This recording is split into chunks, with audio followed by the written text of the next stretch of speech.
Oh, sorry, I forgot to tell him. Are you guys talking about money transfer to buy provisions? Yes. But don't you know about Baluwo? Baluwo? What is Baluwo? Baluwo is a service that your son can use to send provisions directly to you guys from the shop. And you don't have to worry about the exchange rate. Tell me how Baluwo works. It's very simple. Just log on to baluwo.com and shop, or download the app on your phone. You can shop on the website or using the app to buy online basic products for your family and friends. With Baluwo, you decide what your money is spent on.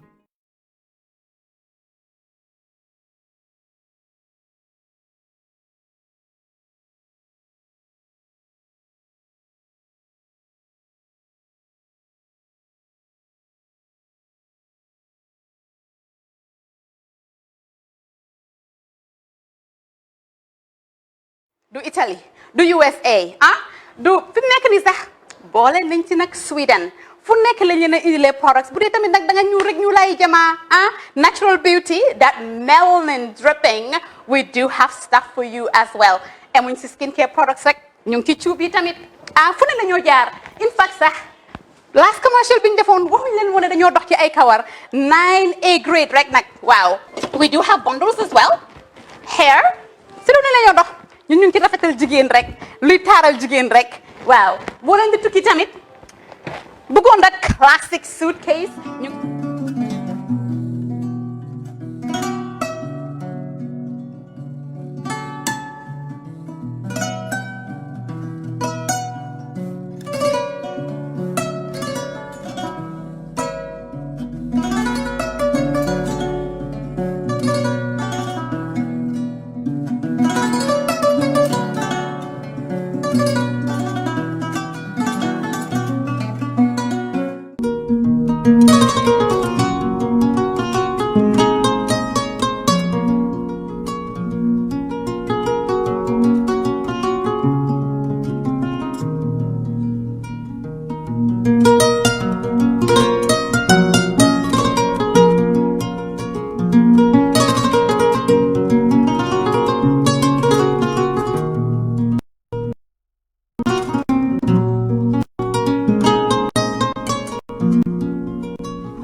domoro kadiyata boy janno Secka's restaurant sign nako be ninna dimbal nimba domoro kala janno domoro seneyata adiyata topotoro fanan kendema bije luntan during tamala abeka domoro ki janni adi manda wala de teka we bijele anim fanan ka fadi jang ikono e fa e ka fa minne ko pastry anim bakery iko fanan be kalele badde lomba conference lomba workshop lomba ye fo fendil lon dunia kono domoro betama nyillom international o toda number 1 amanke ba domola jandama e sa domo jang is atariya wo mu kubandi sa nako sa futandi oto sa nako be mu Secka's restaurant ndabana janno mu yat ni manje do mbijam aban Secka's restaurant, known for best quality food and customer satisfaction.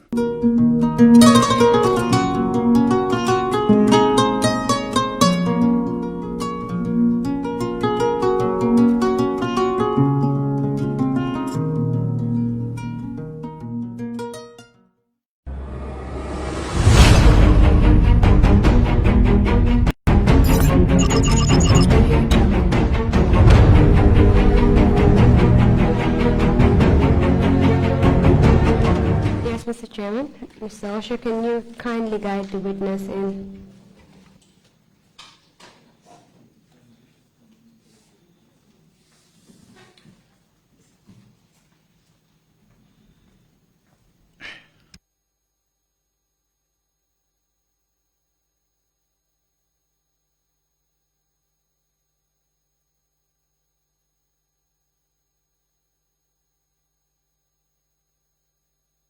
Welcome back, Mr. Witness. Hope you had a nice tea break. Just before the break, you told us about your arrest and detention at the NIA. And you told us that 3 days after your detention, a colleague Babukar told you that you will be tortured. And at that night, you were taken before the panel composed of some police officers and NIA operatives. You were asked questions as to your dealings with rebels. You were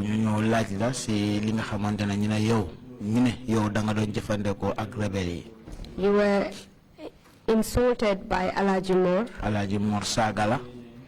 stripped naked by him, handcuffed, and he and Lamin Dabo beat you up in front of the panel members. And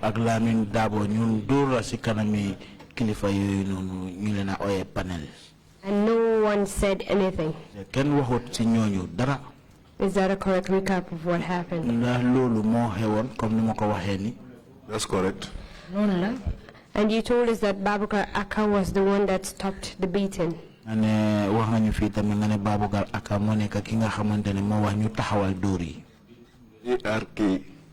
Jalo. ARK, yeah?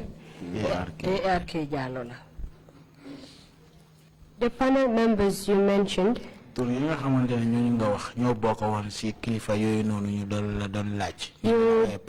I'll go over the names again and you will confirm them. You mentioned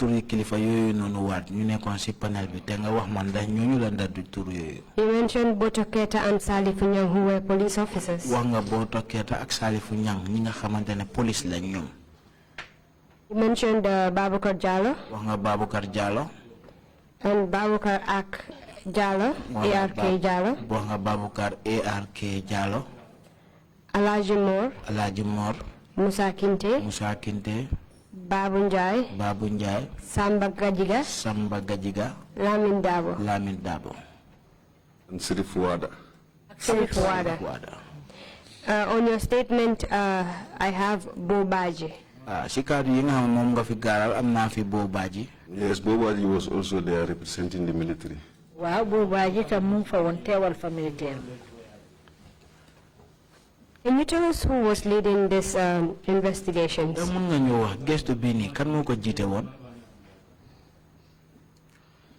Babukar Jalo was the head of that panel at the time. Babukar Jalo mo jite won jambur yoyu jamono bobu.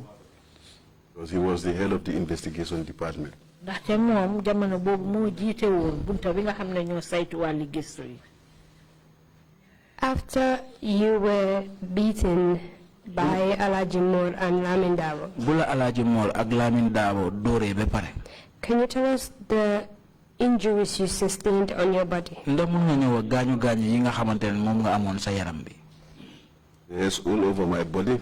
Wow, suma yaram bi yep. My legs. Suma tankay. And even the mark of the handcuffs on my hands. It was even difficult to write my own statement.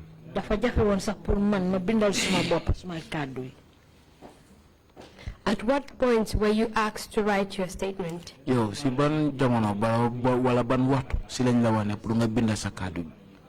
After being tortured. After you were tortured, Were you given your clothes back? Yes, I was given. Wow, delloo nañ ma suma yére yi. And where did you put on your clothes? In the office where they took my statements. Ci office bi nga xam ne foofu lañ doon jëlee suma kàddu yi di ko binda. At that point, did they accuse you of the offense? Did they accuse you of any offense? No. Did it?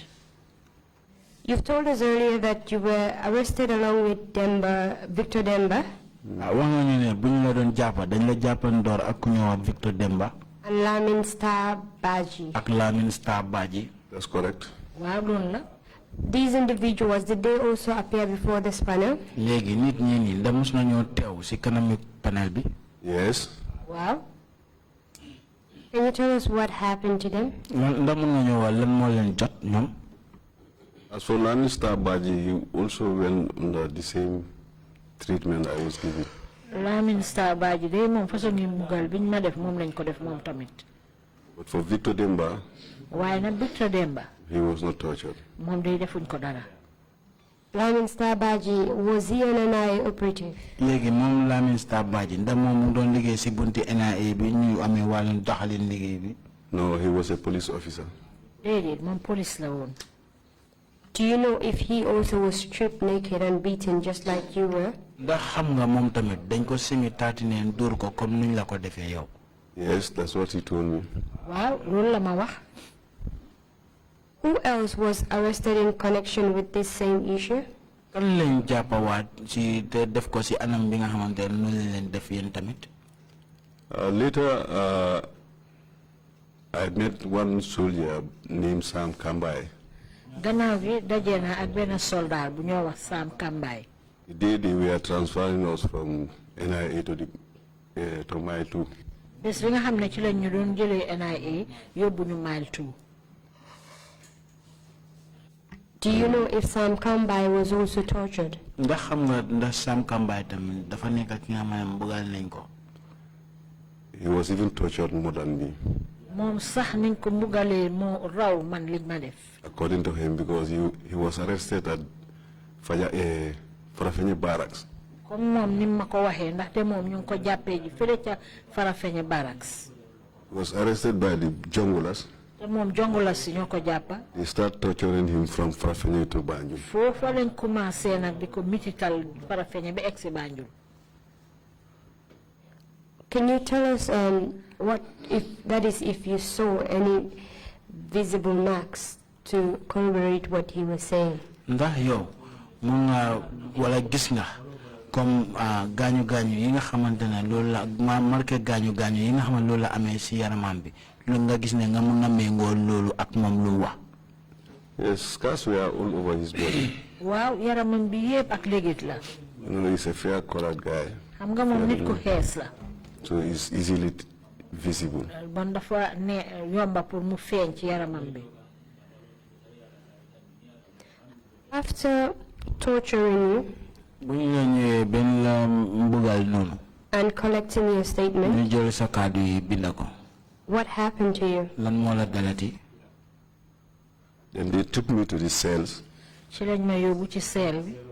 cell we call day and night. Because if you are in that cell, you only know it's morning when people come to work. You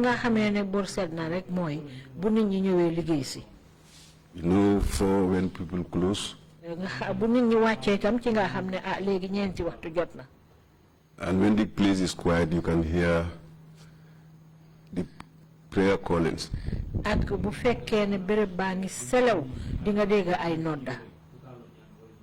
During weekends,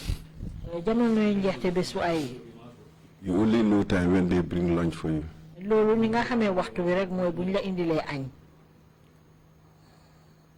And why was that? Because the cell is far away from the security point.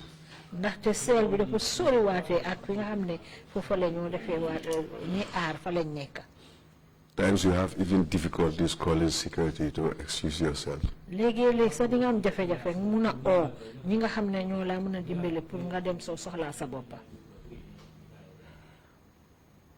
Did it have any light coming into the cell? ndax dafa am benn leer lampi leer bi nga xamante ne daf mën a dugg foofu si biir kaso bi.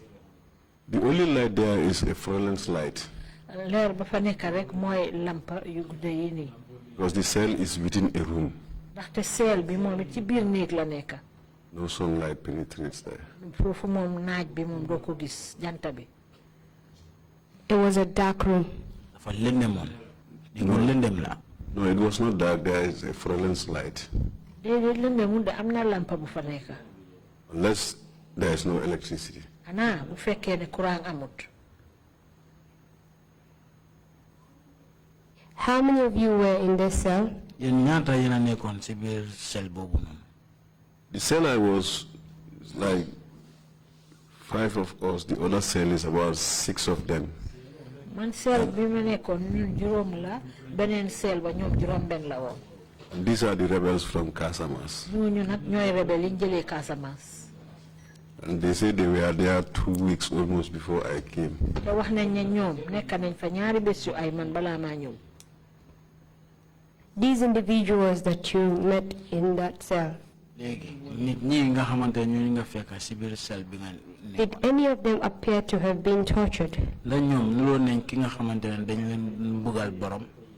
All of them. ñoom ñëpp. And they were nursing their wounds in that cell. te ñoom ci biir cell boobu lañ doon fajee seen gaañu gaañu yi. Can you tell us what kind of wounds you saw on their bodies? da mën nga ñëw wax ban façon gaañu gaañu nga gisoon seen yaram. Their legs, back, seen their tànk yi hands. seen gannaaw yi seen loxo yi. You see blood stain everywhere. fu nekk yaa ngi faa gis gàkki deret bi. As I came in, ba ma ñëwee. I also continue on the same nursing my wounds. man tamit niñ doon def laay di def rek di faj suma gaañu gaañu yi ci biir cell bi. What were you using to nurse your wounds with? yow lan nga doon jël pour faj sa gaañu gaañu yooyu noonu. Just to take my cloth jël rek suma morso. and wipe the blood stains. fompa li nga xam ne mooy deret yi. It was the only thing you can do in that cell. ndaxte loolu rek nga doon mën a def ci biir cell boobu noonu. Were you provided with any medical assistance, you and the group of people that were detained with you?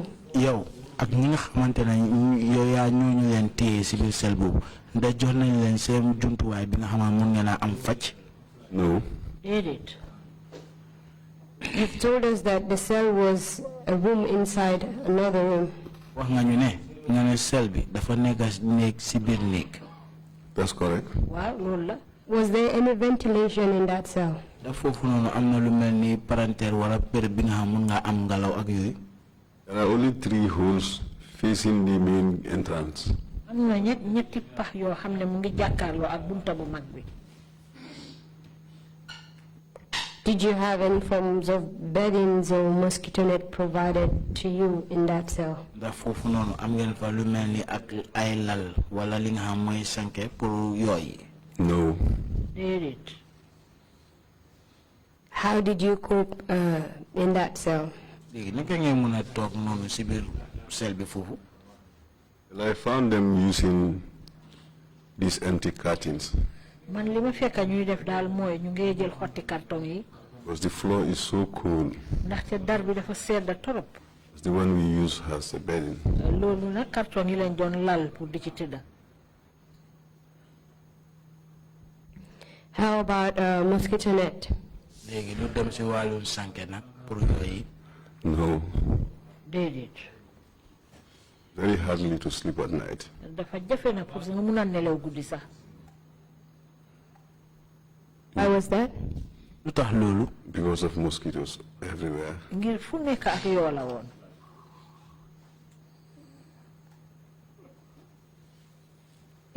Can you tell us if you were at any point allowed to have a shower? ndax yow mun nga ñëw wax am na benn wattu wala jamono boo xamante nangu nañ pour nga sangu. No, I was there for almost 45 days. déedéet nekk naa fa lu toll ci ñeneen fukki bés ak juróom. No bath. Sanguma. Can you tell us about the food that was given to you while you were detained in that cell? léegi mën nga ñoo wax lekka bi nga xamante ne loolu lañ la doon jox mu fekk ñu la dencoon foofu noonu si biir cell bi. Every prisoner was given a ration of $75 a day. képp kuñ fa téye daal dañ lay jox juróom ñaar fukki dalasi ak juróom bés bu nekk. $25 breakfast, $25 lunch, $25 dinner. ñaar fukka juróom pour ndekki ñaar fukka juróom pour añ ñaar fukka juróom pour reer. So you have to tell the security to combine it and buy a bowl of rice. léegi nag da ngaa wax ñi fa garde ñu boole wante ko jëndal leen booli maalo. That can sustain you the whole day and night. nga xam ne loolu dina la mën a yóbbu bés bi yépp ak guddi gi. While you were detained at the NIA premises, did your family know your whereabouts? No. Did it? Until a time when I insisted that I want to see my wife. I told them to take me to the Director General. To see my wife. And they extend the message to him. And he allowed my wife to come. The day my wife came, they called me to the same conference room. I was waiting for my wife. Then the police officer Salif Nyang told me that they wanted me to change my cautionary statement to a witness statement.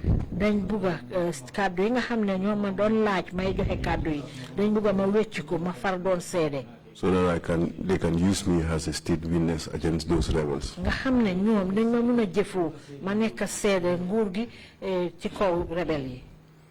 I told him that's not my mission in this room today.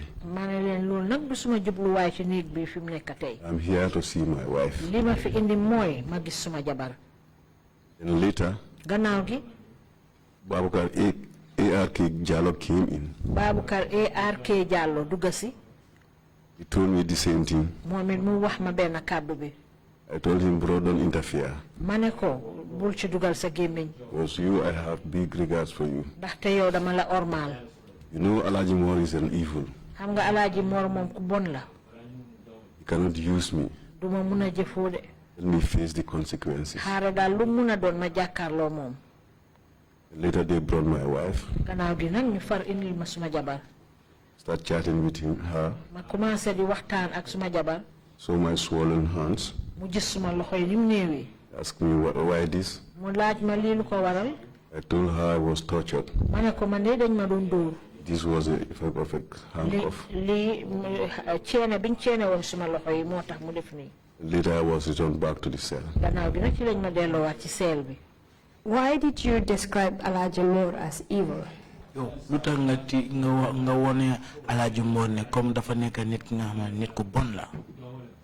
Alaji Moore is such a character. Before he start torturing,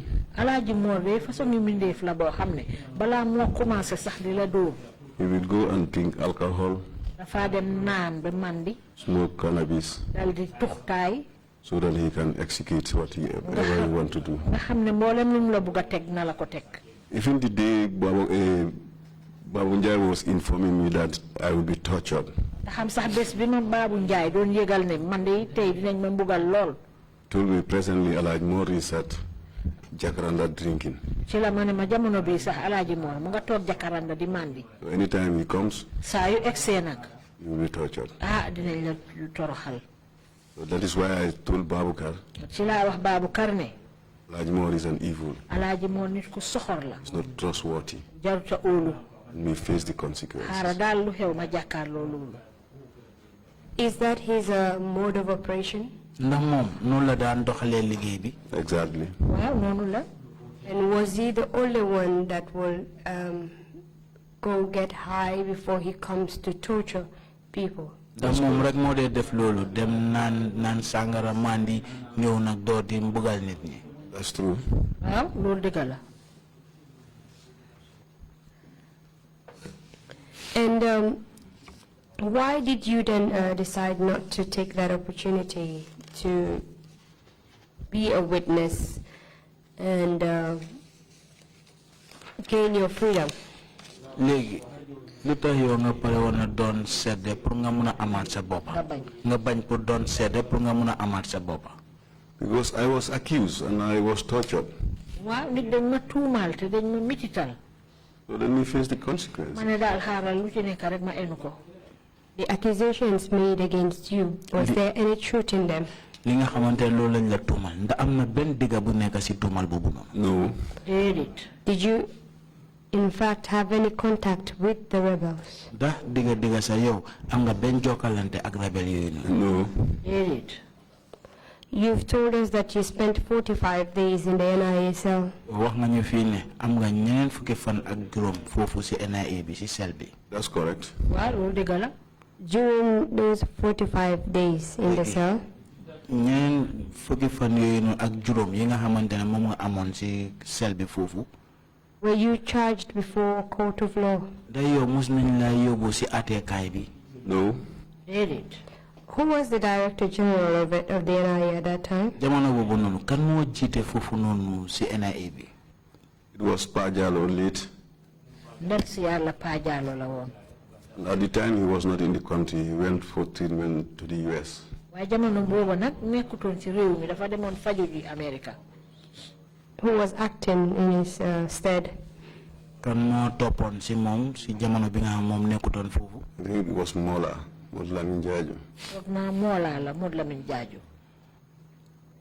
After 45 days of detention at the NIA, were you released? Ndax bi nga amee ba am ñeneen fukki fan ak juróom ci NIA bi foofu ndax mujjee nañ laa bàyyi. No. What happened to you? Lan moo la dal. I was later taken to the Ito Mile 2. Dañ ma mujjee yóbbu Mile 2. Central prisons. Kaso bu mag ba. During your 45 days at the NIA, ci jamono bi nga xamantene yaa ngi tëdd foofu ci NIA lu mot ñeneen fukki fan ak juróom. Were you joined by any other individuals in the detention center? Da foofu noonu am na keneen ki nga xam ñëw na bokkaayoo foofu noonu ci béréb bi nga xam foofu lañ dee denc nit ñi. No, I was there with the Casamance rebels. maa ngi fa nekkoon ak rebeli Casamance. While you were being transported at the Mile 2 prisons, were you the only one that was taken there? No, I went with the rebels. And that was the first day I saw Sam Kambai in uniform. He sat beside me and told me that he was also arrested with another boy, Kemo Conte. But the rest I don't know they are them at that time. What was Kemo Conte detained for? On the same issue that he was also dealing with the rebels. Was Kemo Conte an NIA operative? No, he's a civilian. Was he tortured? Seriously. He said seriously. Seriously. And you tell us what you know about his torture. Because Kemo was a Rasta man. And he said they barb his hair with bottles. They smash bottle and barb his hair before they torture him. And he was also a fair-colored guy. The torture scars are very visible. How about his head? The Yeah, he sustained some injuries there. Boppa bi tamit am na fa ay gaañu gaañu. Tell us what happened when you arrived at the Maltu prisons. We were taken to the maximum security wing. Maximum security wing. At cell number 5. Cell bi ñoo wax number 5. It comprised about 90 cells. Nga xamne fofu juroom ñeneen fukki cell mo fa nekk. And Sam Kambai was taken to cell number 4. Sam Kambai ñu yóbbu ko cell number 4. Later I knew another Senegalese national by the name Mumini Ba. Gannaaw gi ci laa xam benn Sénégalais bu ñoo wax Mumini Ba. Who was also at cell number 1. Moom tam mu ngi woon ci cell number 1. So we were placed at different locations. Ñun ñëpp dañ ñu tasaare woon ku ci nekk sa béréb. Let me take you back for a bit. Kemo, did he tell you the individuals that were involved in his torture? Kemo, da wan na la nit ñi nga xamantene bokka nañ ci ñu ko doon bugal. Yes. Wow. Please tell us. Lamin Dabo. Mu ne Lamin Dabo. Musa Kinte. Musa Kinte. Alhaji Mor. Alhaji Mor.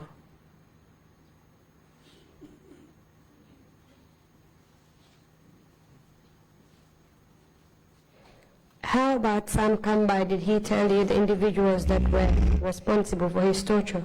Sam Kambai tam mo wax na la ci nit ñi nga xamantene bokka nañ ci ñu ko doon bugal.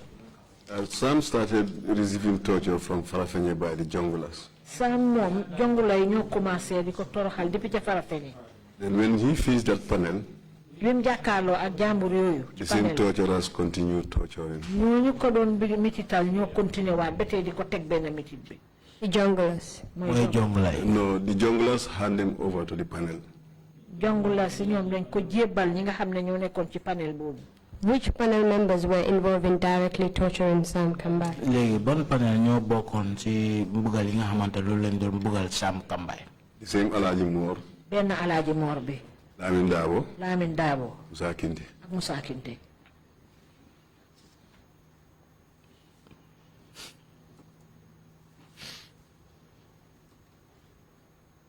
And was this the same panel that you were brought before? Dayo tam benn kilifa yi ni nga xamante ñoo si ñu lañ la yóbbu seen kanam. Ndax moom tam benn kilifa yi la woon. Yes. Wow. When you arrived at the NIA, at the Maltu prisons, bi nga ñëwee ba àgg Maltu foofu si kaso bi. Did the NIA provide any committal warrant for your admission into the Maltu prisons? Ndax NIA wane nañ kayit bi nga xamante ne moo wane ne comme loolu moo leen war a dooleel pour ñu mun laa dugal foofu si biir kaso bi. No. They did. We are just there as detainees. Dañ fa nekk rek pour ñu teg ñu fa. Did they charge you with any particular offense before taking you to Maltu prisons? Ndax ñoom am na dara li nga xamante ne tuumal nañ la ko balaa ñu laa dem denc foofu si kaso bi Maltu. No. They did. After you were detained at Maltu prisons, bi nga ñëwee bañ la denc foofu si kaso bi Maltu. Were you charged before any court? Ndax mus nañ laa tuumal yóbbu la si kanami àttekaay. No, we were there for 2 years.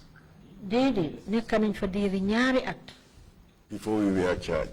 Balaa ñoo wax li nga xam ne moom lañ ñu tuumal ne loolu lañ def.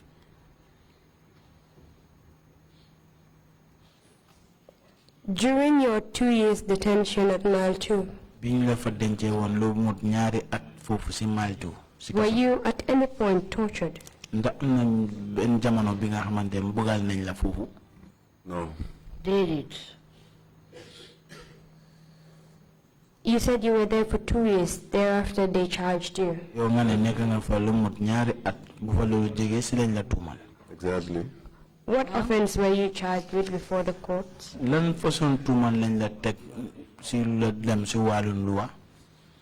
When Esa Baji was appointed the Inspector General of Police, biñ tànnee Esa Baji def ko njiiti police. There was this complaint that there are so many detainees in Maltu without going for trials. nit ñaa ngi doon tawat nag ne am na ñu bari ñoo xam ne ñu ngi leen jël rek yóbbu teg leen ci kaso bi ci Mile 2 te attewuñ leen yóbbuwuñ leen ci kanam attekaay yi. And one day they came. benn bés ñu ñëw. They took us to Brikama magistrate. ñu yóbbuñ ca attekaay ba nekk Brikama. And we were charged terrorism. ci la ñu dal di jox tuuma nag ne liñ def mooy dañ doon bëgg a ekkati fitna gu métti ci biir réew mi. Then Pahari Jame was the presiding magistrate. Pahari Jame boobu moo jiite woon foofu ca attekaay ba. And the DPP then was Barhum. ku ñoo wax DPP ba jamono booba mooy ku ñoo wax Barhum. Nigerian national. moom waa Nigeria la. Who stated that it was just a holding charge. dafa waxoon ne loolu dañ leen ko tuumaal rek jàppandi foofu noonu agul. That was the day we were remanded. bés boobu nag ci la ñu yóbbu fa ñoo wax remand. Then we start having visits, seeing our families. ci lañ commencé nag suñu mbokk yi di ñëw di ñu seet si. Are you telling the commission that for 2 years of detention at Mile 2? yaa ngi wax commission bi ne buñ la téye foofu si Mile 2 si kaso bi lu mut ñaari at. You were not allowed access to your families. nangu woñ pour seen mbokk yi ñu ñëw seet si leen. Yes, because waaw ndigte. in the Prisons Act, li nga xam ne mooy luwaa bi kaso bi di doxee. they have only 2 types of prisoners. ñaari façon yu prisoner rek lañ am. Remanded. ñi nga xam ne ñoom lañ téye pour tegandi leen fa. And convict prisoners. ak ñi nga xam ne atte nañ leen ba pare tëj leen. For detainees, ñi nga xam ne ñoom lañ fa tegandi. we have nowhere in their constitution. loolu moo amul dara loo xam ne am nañ ko seen. No visit. luwaa bi kenn du leen seet si. No provision. duñ leen indil dara lu ñoo lekka. Nothing. dara. Just be there like that. fa la ñoo nekk rek noonu. And you mentioned that there were so many detainees, at Mile 2 prisons that have not been to court at that time. yow wax nga ne am na ñu bari ñi nga xamante ñu ngi leen teg foofu si Mile 2 te nekkuñ di dem si àttekaay bi. Apart from your case. léegi bu jógee yow sa mbir yow. Can you recall how many detainees were there at Mile 2 at that point without being to court? dama nga wax ñaata nit lañ dencoon foofu si kaso bi te mu fekkoon nekkuñu woon di dem si àttekaay bi. There was one man, Abdurrahman Ba. am na benn waay ju ñoo wax Abdurrahman Ba. Who was arrested with the Farafenni attackers. nga xam ne moom ñu ngi ko jàppandooroon ak ña nga xam ne ñoo songoon Farafenni. He was there for 9 years. nekk na fa juróom-ñeneenti at. Going to court. te demut court. And others, I can't remember their names. ak ñeneen mënuma fàttaliku seen tur yi.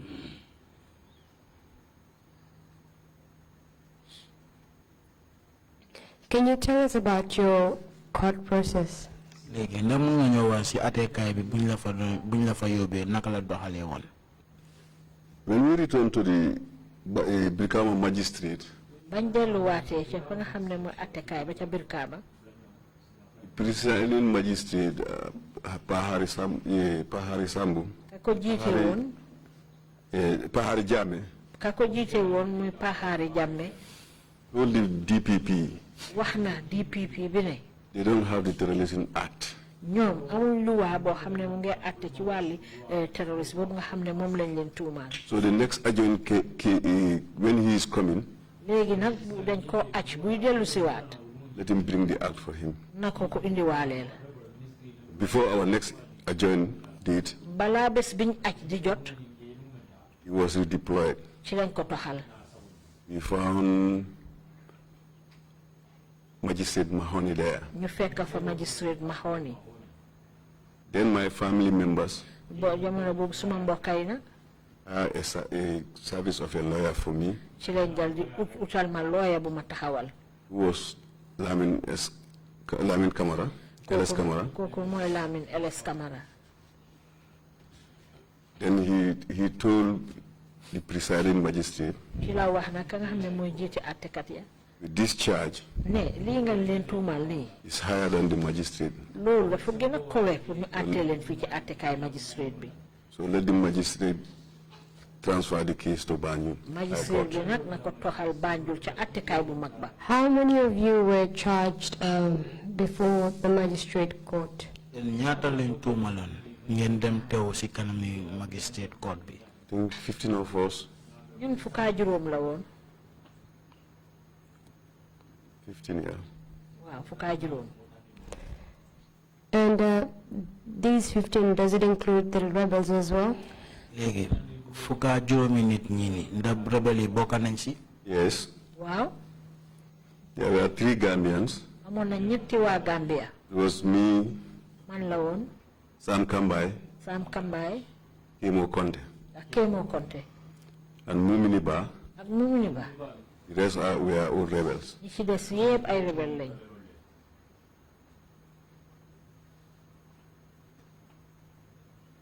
You mentioned a Mumuniba.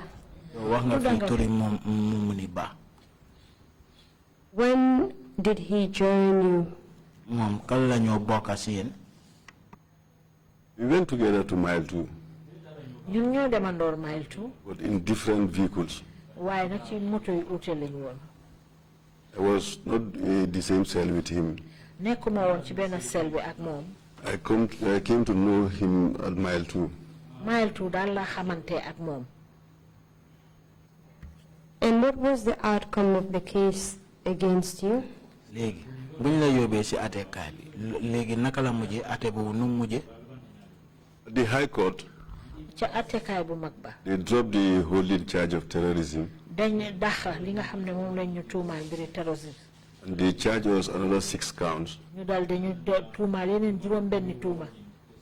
Which was not even mentioned to us. Loo xam ne sax loolu musuñ ñu koo tuddal. And later they came up with another charges. Gannaaw bi ñu ñëw ak yeneen i tuuma ne loolu lañ def. In different categories. Ci ay fànn lañ ko defee. As for me, pour man, I was finally charged for negligence of duties. liñ ma tuumaal daal mooy ne dama sàggan ci suma wàlli liggéey. Were you convicted? After the state have provided all their defenses, Gannaaw bu nguur gi indee ñi nga xam ne yépp ñooy seeni seede. my lawyer wrote no case submission.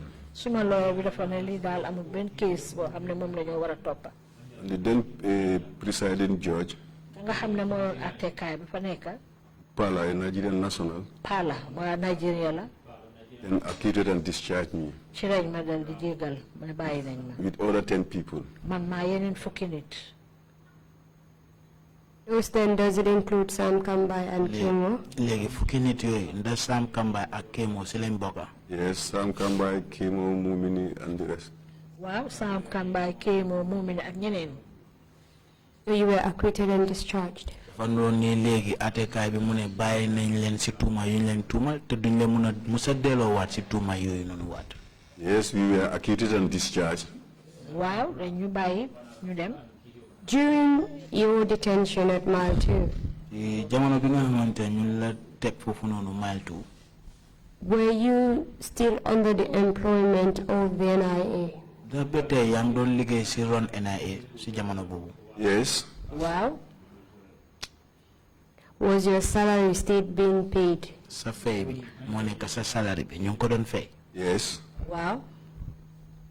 After acquitting and discharge after your acquittal and discharge, did you return to your post at the NIA? Léegi bu la àttekaay bi wax na ne bàyyi na la te duñ tuuma yuñ la tuuma duñ la si mun a delloowaat ndax delloowaat nga sa liggéey bi. After we were acquitted and discharged, Gannaaw boo xam ne ci lañ ne yoon tegatuñu dara bàyyi ñu. we were granted bail by the High Court. Ñu dal di ñu bail High Court bi bail ñu jox ñu We bail. reporting on bail. Nee na ñuy dem di uyu ji. Because at the time the state said they will appeal against the case. Ba jamono joo xam ne nguur gi wax nañ ne dañoo dàppelaat atte bi. We were on bail for almost 1 year. Nekk nañ ci bail boobu diiri at. That was the time Jamono boobu nag. the NIA interdicted me. Ci lañ ma dal di génnee. And after 1 year, Gannaaw benn at. I went back to the office Ma delluwaat ci office ba. to meet the then Director General, Fekk fa ka nekkoon Director General bi. Numo Kujabi, Numo Kujabi. and told him now the bail is finished now. Ci laa ko ne ko bail bi day jeex na léegi. So can I resume work? Ndax mën naa dellu si waat ci liggéey bi. Told me no. Mu ne ma déedéet. We have to clear with the Secretary General. Foog ñu leeral ko ak Secretary General bi. Then give me 2 weeks, you come back. Ne ko mais ma ñaari bés yu ay nga dellu si waat. After 2 weeks, Gannaaw ñaari bés yu ay. I went again. Ma delluwaat. He stayed, still they don't have any response Ba from léegi de mu ne Secretary ma General. ñu de amaguñ tontu bu bàyyeekoo ci Secretary General bi. Then within that period, Ci diir boobu nag. Lamin Dabo, Lamin Dabo, Alaji Moore, Alaaji Moor were charged and taken to Banjul Magistrate. ñoom tam ci la leen yoon teg loxo yóbbu leen Banjul Magistrate Court. And they were also acquitted and discharged. ñoom itam ci lañ leen dal di jégal bàyyi leen ne yoon. And they were immediately reinstated. te ñoom ci benn taxawaay bi lañ leen jëlaat liggéey. Can you tell us the offense for which Lamin Dabo and Alhaji Moore were being charged with at the magistrate court at that time? Léegi ndax mun nga ñëwaat Lamin Dabo ak Alhaji Moore ban façon tuumal lañ leen tuumaloon foofu si magistrate court bi. I think it was torture. foog naa mooy mbiri daal ay mbugal yoo xam ne ñu ngi ko doon def nit ñi. On Lamin Kabo. boo xam ne ñu ngi ko doon teg ku ñoo wax Lamin Kabo. That is the DLEAG officer. Exactly. That's correct. And immediately when they were acquitted by the courts, they were reinstated. Dafa noonu léegi rek bu leen attekaay bi bàyyee mu ne duñ leen mun a delloo si tuuma bu leen delloo tuumaloon rek ñu delloo leen si liggéey bi si saa si waat. That's correct. Wow. In your case, you were not reinstated immediately. waaye yow sa wàllum bopp yow delloo wuñ la si liggéey bi de. That's correct. waaw noonu la.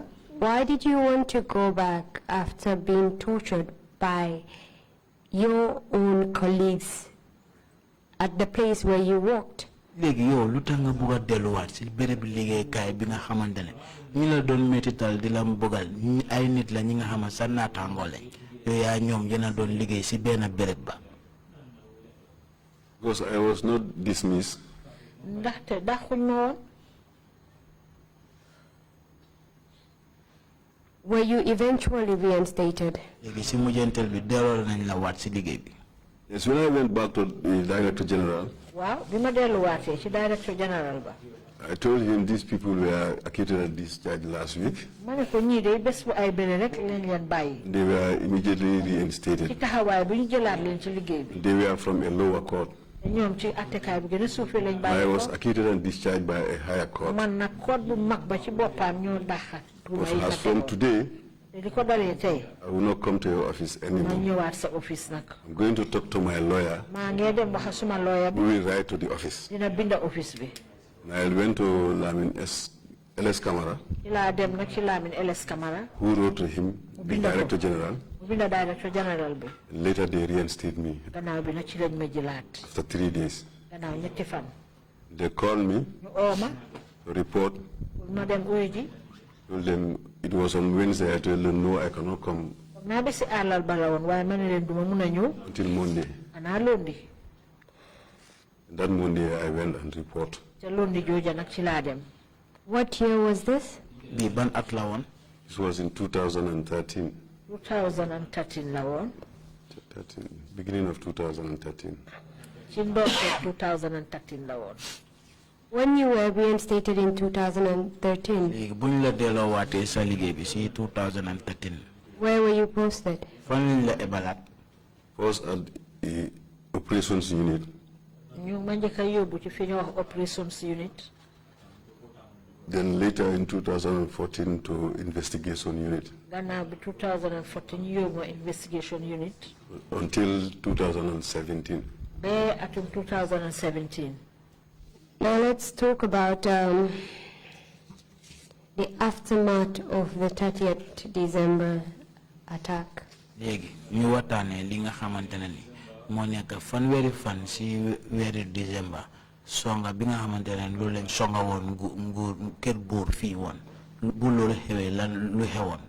By that time you were already at the investigation unit. jamono boobu noonu fekk na yaa ngi nekk si bunta bi nga ñoo doon gestu mbir yi. Can you tell us about that? That's correct. loolu dëgg la. By that time I was at the investigation unit. jamono boobu maa ngi ci fànn bi nga xam ne ñoo doon doxal mbiri gëstu yi. That day everybody was on a standby. bés boobu nag ku nekkaa ngi taxawoon fagaru. When these soldiers were arrested. biñ jàppee soldaar yi. brought them to NIA. indi leen NIA. He took them to the cells. yóbbu leen ci cell yi. We were at the investigation unit. ñu ngi nekkoon ci bunta bi saytu mbiri gëstu yi ci foofu NIA. We were assigned to take their statements. dañu santoon nag pour ñu bind seen kàddu yi ñoo joxe. And these soldiers will be taken from the cells. Cell daal nag ñu commencé leen génnee ci seen cell yi. And they will be brought to the investigation chamber. su ko defee ñu indi leen ca néeg ba nga xam ne fa la ñoo defee mbiri gëstu yi. Where that metal bed is. foofa nga xam ne lali weñ moo fa nekk. They will torture them first. dinañ leen njëkk a dóor. Bring them before they write their statements. indi leen balaa ñoo bind seeni kàddu yi. If we take their statements, gannaaw buñ bindee jël seen kàddu yi ba pare.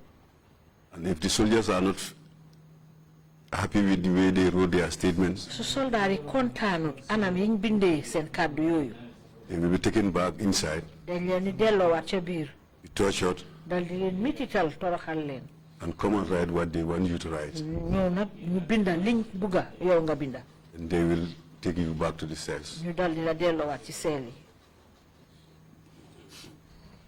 Who was in charge of this particular operation? léegi liñ doon def noonu wala doxalin buñ doon def noonu kan moo ko jiite woon. It's the junglers. Junglers yi la. Which junglers? Yan junglers. I don't know their names. How much century? But these people are dressed in black. ñii daal ñu ngi sol yére yu ñuul. With mask all dal di over. masque seen kanam yépp.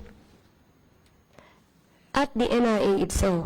léegi si NIA bi sax si boppam. Who was in charge of the operations as to statement taken? léegi kan moo jiite woon si jamono bi nga xamante ni ñu ngi doon jël kàddu yi kan moo ko jiite. Statement taken, I was involved. man bokkoon naa ci. Lamin Sise was involved. Lamin Sise bokkoon na ci. We have our OC at the time, suñu OC ba jamono boobu amoon. Ousmane Diallo, ñoo wax Ousmane Diallo. was coordinating. moom mooy ki jiite woon mbir yi. And he will be reporting back to the Director General. su ko defee moom mooy delluwaat ca Director General ba jottali ko li xew. But all statements were given to the military prosecutor Bahore JT. waaye nag kàddu yi nga xam ne moom lañ binda yépp ñu ngi ko yóbbu woon ca ka nga xam ne mooy àtte ci wàllu soldaar gi ñu ko wax Bahore. Was he on the ground that day? ndax moom mu ngi woon foofu si bés boobu noonu. Yes, he was there. waaw mu ngi fa woon. He was at the NIA premises. moom mu ngi foofu noonu si NIA bi. Yes, that's correct. noonu la. What was he doing at the NIA premises? moom la doon def foofu noonu si béréb NIA bi. He was their legal advisor. moom mooy ki leen doon digal daal ci wàllu loi. Military legal advisor. moom mooy woon diglekat bi ci wàllu loi ca soldaar yi. Was there any sort of panel set up for this operation? ndax am na luñ taxawal lu ñu ooyee panel ay kilifa yi nga dañ leen a tànn. No, there was no panel set up. déedéet amutoon benn panel buñ tànn. Were you briefed prior to these individuals being brought in? ndax wax nañ la mbiri ñii nga xamante ne ñooñu leen indi foofu balaa ñu leen a indi. The only briefing we received from our officer commanding li nga xam ne rek moom lañ mu wax ci turi ki nga xam ne mooy suñ njiit la. is that our role there is to write their statements. mu ne li ñu fa sant daal mooy ñu binda seen kàddu yi ñoo joxe. Only. loolu rek. Apart from the military legal advisor Bahore Jete, who else was present at the time when these statements were being taken and the tortures were happening? bu passé Bahore Jete ki nga xamante ne moom moo leen daan digle ci seen wàllum loi si ñëwee si wàllum loi su passé kooku noonu kan moo fa nekkoon si jamono bi nga xamante ne ñu leen doon métital ba pare ñu doon jël seen kàddu yi tamit. It's only the investigation unit personnel. ñi nga xam ne ñuy liggéey ci bunta bi saytu mbiri gëstu yi ñoom rek ñoo fa nekkoon. And the junglers. xanaa junglers yi. You mentioned that the junglers were masked. Is it that all of them were putting on masks on that day? wax nga ne jonglay ñu ngi muuru woon seen kanam yi Yes, those who were bringing soldiers in and out. Yes. Wow, you don't in the soldari dugal ka génné wow. And who did you communicate with any particular jungler directly on that day with respect to statements? Bes bobu non da amna ben jongula bi nga xamante am nga mom jokalante ci jamono bi nga xamante ne kàddu yoy non yena ko don jël diko binda. No. Did it? Statement did you obtain? Yo kàddu kan nga jëlon nga binda ko? I took Alhaji Diop statement, CEO Fajara Barracks. Jelna bu Alhaji Diop CEO Fajara Barracks. And Amadou Sow. Ak Amadou Sow. Driver at the State House. Mom driver la won ci State House. And Jaju. Ak Jaju. Forget the first name. Patena turam. Who was with the president when he traveled. Mom president badan anda buy tukki. Apart from these individuals suspected of being involved in the 30th December attack, bu passé nit ñi nga xamante ñoom leen foogee woon ne kon dañ bokka si December bu mu amee fanweeri fan songa bi nga xamante loolu lañ songa woon Kër Buur. Were there any other individuals that were arrested in connection with the same issue? Ndax am na beneen yeneen nit ñi nga xamante ne jàpp nañ leen si lu aju si wàllum songa boobu noonu. Yes. Wow. Who were those individuals? ñooñu ñan lañ? These were family members. Ñooñu mbokk yi la woon. Women. Jigéen. Those who they hired their vehicles. Ñi nga xam ne ñoom lañ luye woon seeni moto. They are all part of it. ñoom ñëpp bokk nañ ci. As a victim of torture yourself. Yo comme ka nekk nga ki nga xamante ne danga loru ngir mbugal yi nga xam ne loolu lañ la teg. How did you feel about this process that was going on right in front of you? Léegi yow lan nga yëg sa yaram si jamono bi nga xamante ne doxalin boobu mu doon am sa kanam moo nekk jël kàddu nit ñi di leen toppasi di leen bugal waale. It was very wrong, very unlawful. Loolu du yoon te àndul ak loi. Very inhumane. Loolu loo xam ne du kenn du ko def doomu aadama. Did you communicate that to your boss? Ndax wax nga loolu sa boss? No. Did it? And why was that? Lu tax defuloo loolu? Because I was only directed to collect statement only. Man liñ ma santoon rek mooy ma dem binda seeni kàddu. At that point in time, te jamono boobu. everybody is very careful. Ku nekkaan doon bàyyi sa xel bu baax. They are not to say such. ñemeñu loo sax pour feeñal kàddu yu mel Not you will pay the price. boo ko defee de di nga jàkkaarloo ak beneen façon métit. So you kept quiet out of fear? Léegi dafa noonu da nga noppi ngir yaa ngi ragaloon moo tax nga noppi. Very well. waaw bu baax sax. Apart from obtaining statements, what else did you do with respect to these individuals that were arrested? Léegi bu passé jël seen kàddu yi bind ko lan nga defaat si nit ñi nga xamante ne ñooñu leen jàppoon. That was all. loolu rek laa fa doon def. Did you conduct any searches with respect to the individuals being arrested? Ndax yow wiste nga nit ñi nga xamante ne ñooñu leen jàppoon noonu. Yes, those were the family members. waa ñooñu mbokk yi lañ woon. I remember one Dudu Touré. maa ngi fàttaliku kenn ku ñoo wax Dudu Touré. Who is a Senegalese national. moom waa Sénégal la. Based in the Gambia here. waaye Gambia bii la toog. They hire his vehicle. dañ liyee woon moto. And his people were very worried. nitam ñi nag moom mbokkaam yi jaaxle woon nañ lool. So I went with him to search his compound. ma àndaa moom nag pour ñu visiter këram. On the way going, ba ñoo dem ci yoon bi. I told him categorically clear. ci laa ko wax nag lu set wecc. There is nothing to search at your home. ne ko yow day sa kër sax amul dara luñ faa You are visiter. going there ñu ngee dem. for your people to know pour sa mbokkay xam. you are still alive. ne yaa ngi dunda ba léegi. I went with him. ma àndaa moom. We went to the compound. ñu dem ca biir kër ga. Met his mother. ñu fekk fa yaayam. The chat. fekk fa caatam. Then we come ñu back. waxtaan ñu dal di fa jógee dem. When going to his house, did anyone else accompany you? Léegi bi nga doon dem ci këram ndax am na keneen ki nga xamante ne daf la gunge woon. No. Did it? It was only me and the driver. Man rek la woon ak driver bi. With Dudu himself. Ak moom Dudu ci boppam. Were you authorized to conduct this search? Yow dañ la jox doole bi pour nga def wiste bi ni. Yes, I demanded for it. Waaw man naa ko sàkku woon. And according to you, you did it so that the family members would be aware of his whereabouts. Nga ne soo gisee nga def loolu da nga bëgg a mbokkaam yi ñu xam fan la nekk. Exactly. Waaw loolu la. Apart from Dudu Toure, did you conduct any search with respect to other suspects? Léegi bu passé Dudu Toure ndax am nga keneen ki nga xamante ne bokk na si ñi foogee woon ne dañ bokk si songa boobu noonu def nga ay wiste si seen kër yi.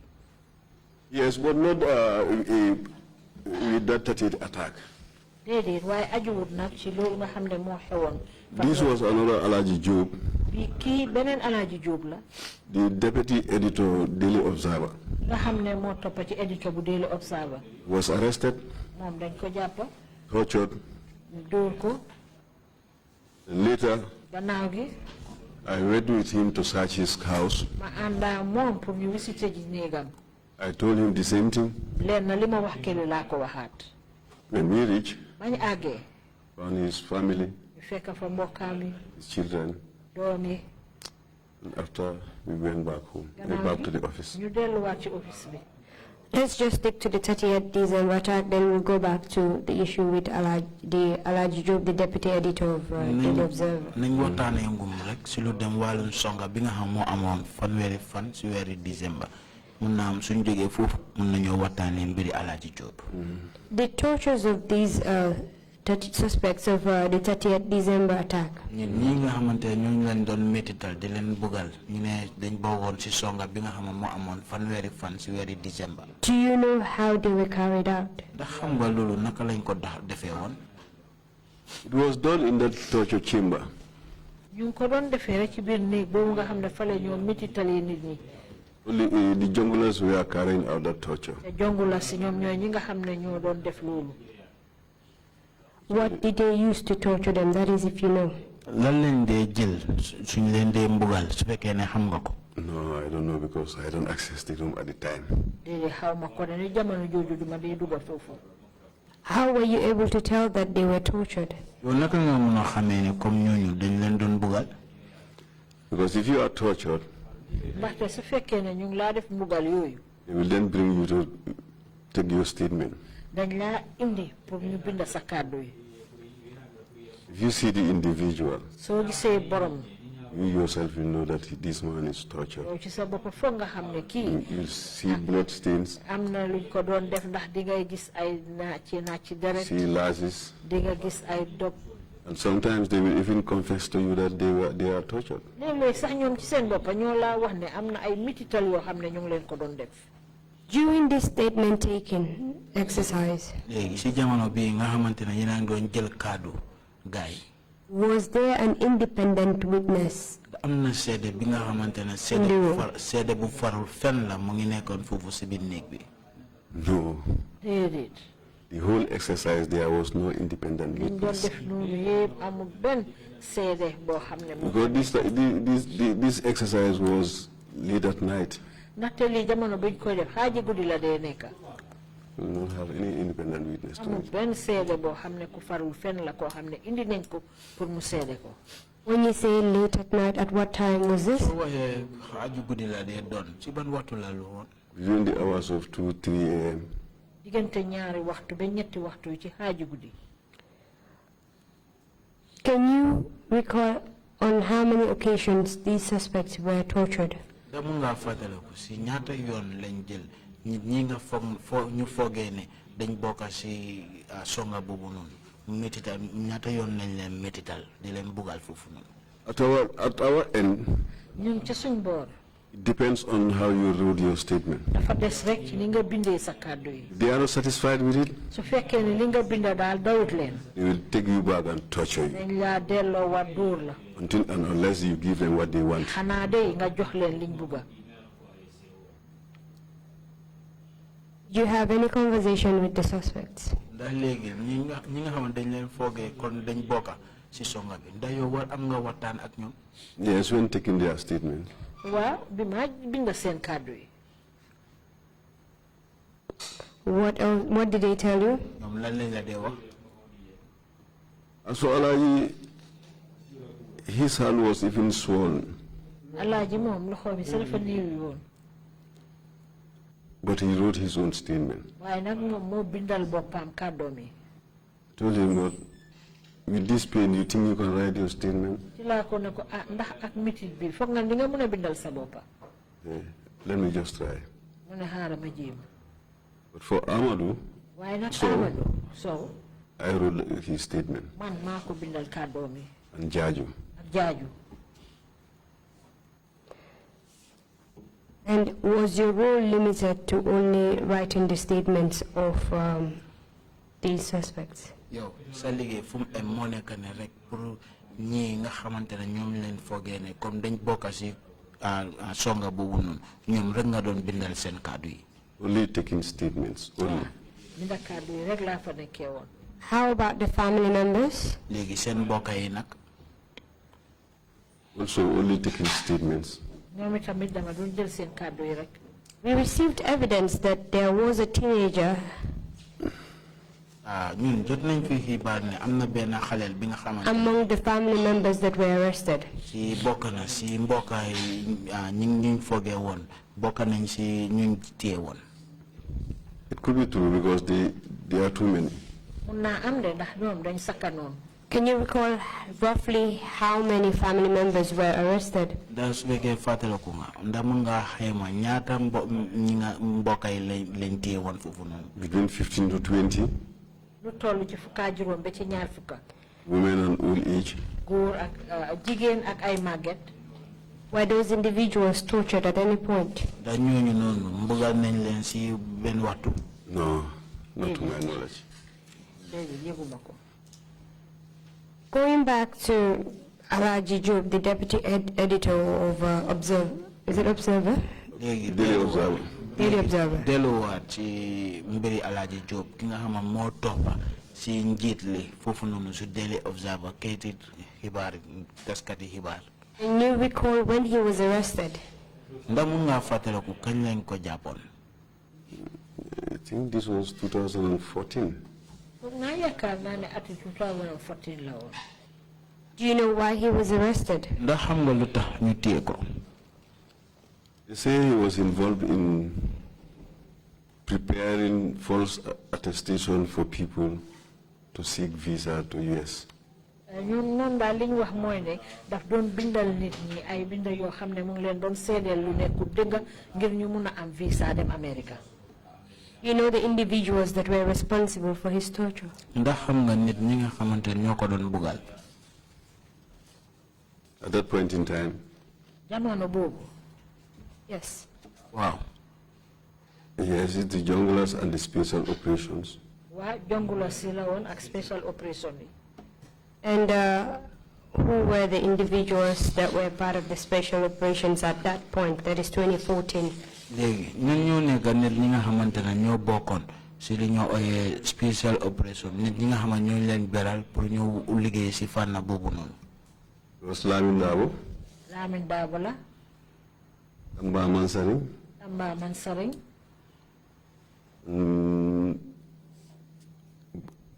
Bukar Sala. Bukar Sala. Bukar Sala. Bukar Sala. And these were the individuals responsible for the torture of Alaji Job, the deputy editor of Observer, correct? léegi ñii ñooy nit ñi nga xamante ne ñoo doon bëggal Alaji Job ki nga xamante ne moo toppa njiit li bi nga xamante ne moo nekk si kayiti taskati xibaar bu ñuy wax Observer. No, they were at the special operations. déedéet ñoom ñu ngi bokkoon ci ñi tànnoon daal pour ñu doxal liggéey bi. And you told us that the special operations are the ones that are usually responsible for torture. te wax nga ne ñi nga xamante ne ñoo leen ber pour ñu def liggéey bi ñoo nekk ñi nga xamante ne ñoo dee mbugal nit ñi. Exactly, that's true. And Alaji Job was tortured by members of the NIA and also the junglers as well. Alaaji Job tam ñu ko doon bëggal moo nekk NIA bi ak Jongula yi. That's correct. The individuals you mentioned are the ones that were in the special operation unit. That is Lamin Dabo, Tamba Masire, and Bubakar Sala. Tur yi nga xamantene ñu nga wax fi Lamin Dabo, Tamba Masire ak Bubakar Sala. Ñoom ñoo nekk nit ñi nga xamantene ñu lañ tànn pour ñu liggéey ci bunta boobu noonu. That's correct. And those were the ones that had contact with Alaji Job at that point. ñoom ñoo nekk ñi nga xamantene ñoo amoon jokkalante ak Alaji Job ci jamono boobu. That's correct. Now we move on to April 2016. léegi ñu demaat ñu continuer ñu dem ci weeri April bu mu amee fukki fan ak juróom benn. Can you tell us what happened that day at the NIA? ndax mën nga ñoo wax lan moo xew bés boobu noonu ci NIA bi. We received a directive that there is going to be a standby. dafa am ndigal loo xam ne jox nañ ñu ko nag ne nañ taxaw pour fagaru. So our officer commanding at the time nga xam ne moo ñu jiite woon jamono boobu.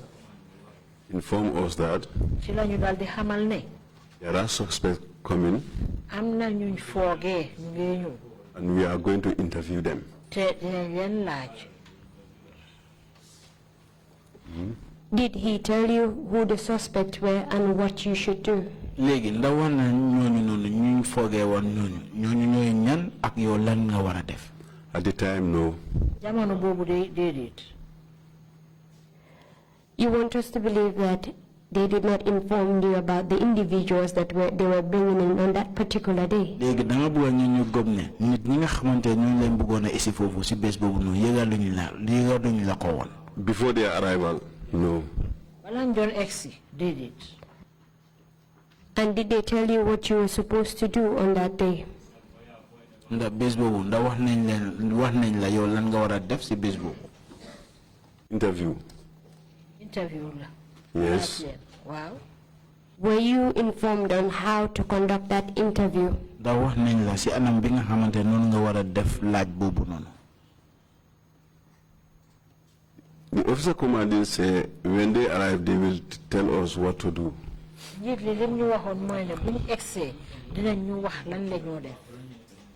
Who was the officer commanding? moo leen jiite woon foofu.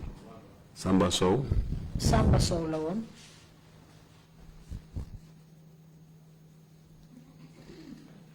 And at what time of the day were you informed about this?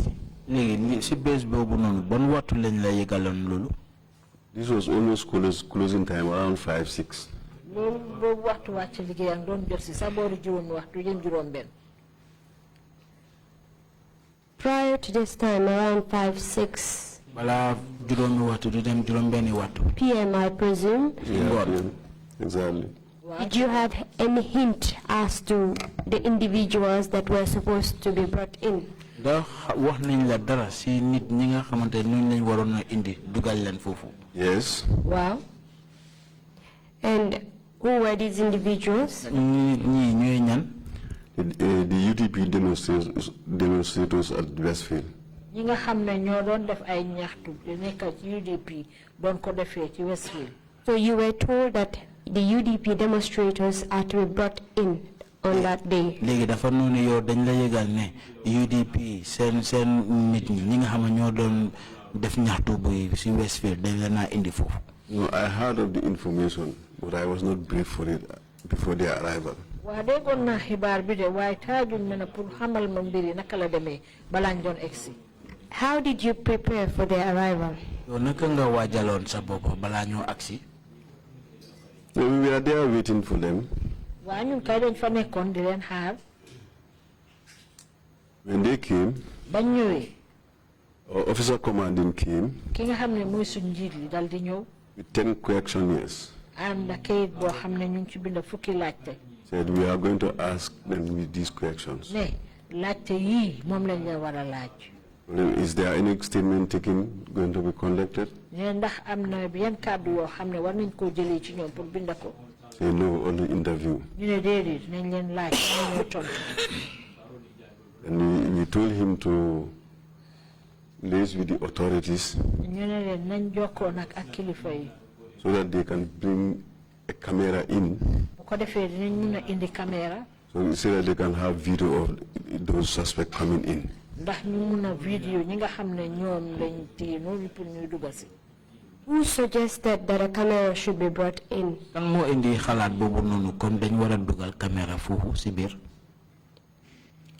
was part of it. Why did you make that suggestion that a camera should be brought into the room? Because there is not going to be any statement taken. And politics was fast approaching. Election was fast approaching. And it is a political case. Because we knew there will come a day like today. So to save ourselves as investigators, the video camera should be there. Was the camera for self-preservation, or was it to be transmitted for proof as to the individuals being there to the authorities? Ndax caméra bo den ko indil fofu nonu pour sen jëmi bopala won rek wala da ngeen ko fa indon pour nit ñi nga xamantene yeen ñooñu ngeen indi dugal leen fofu nonu bo leen caméra yeen ba paré ngeen yobu ko ci kanami kilifa yi nga am ñu fay liggéey for both the suspect and those present within the room. ñooñu nga xamne ñoom lañ foggé mbir gi ak ña nga xamne sax ñoo teew ci biir saal bobu. And was this the first incident wherein a camera was brought in to the interrogation room to record whatever was going on in there? Léegi xana bi moy jël ben yoon ñu indi nit ñi nga xamante dañ leen foggé né comme dañ def dara ñu dugal caméra bi ci biir nga gis né laacc bi ak tontu bi ci jamono bi nga xam mu ngi xew ñu leena caméra di leen record walé. Which I attend, yes. So tell us how things unfolded that day.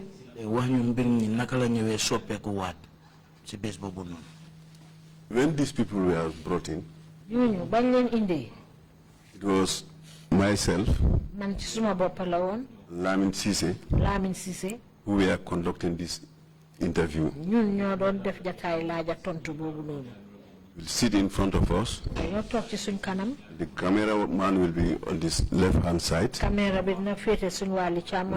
be recording.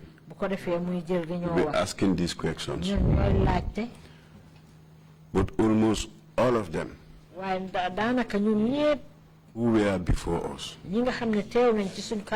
are severely tortured. Severely tortured. Do you know where these tortures occurred?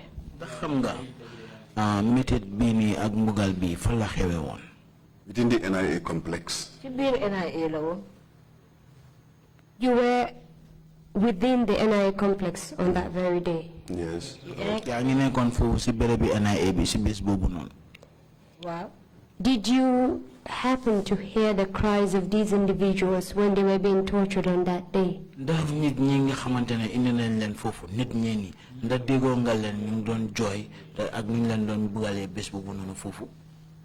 Of course, yes. Not only hearing the cry, they will sit before me. You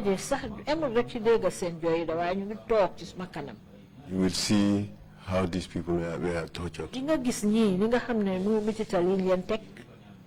On that day, do you know which individuals brought these people to the NIA?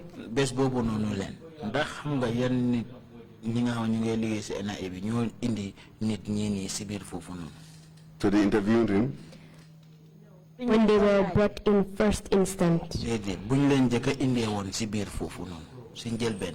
I understand that they were from the paramilitary camp in Kanifing. And they were transported to the NIA headquarters.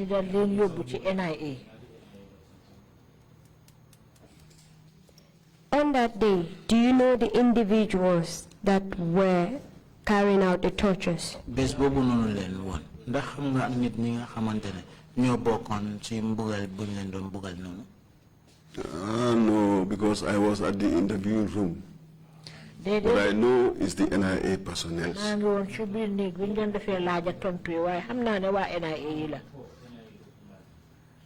Did you come to know the individuals that tortured them? Yes. Well, tell us the names of these operatives that carried out the torture.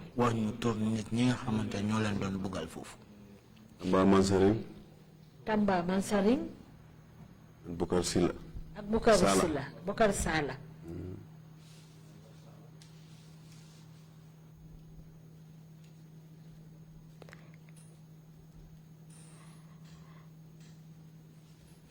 How many people were brought in at the NIA on that day?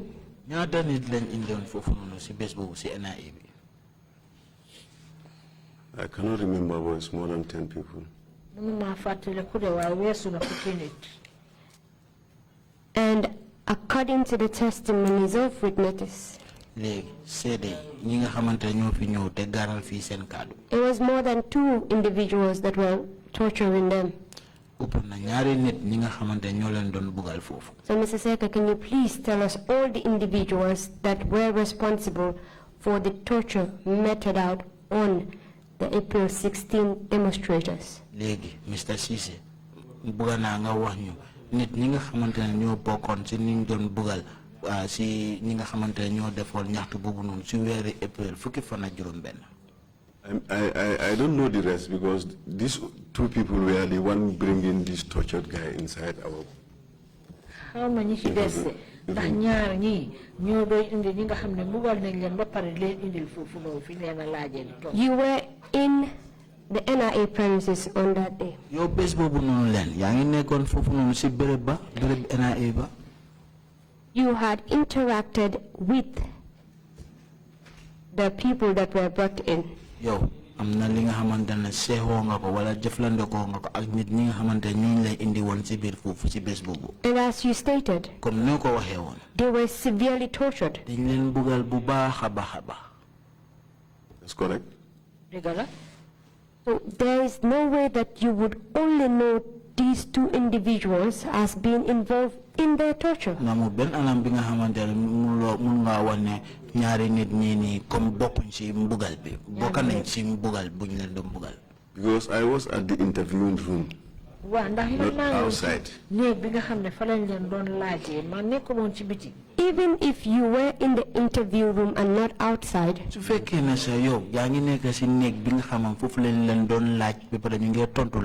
you did interact with the individuals that were brought in and were battered. And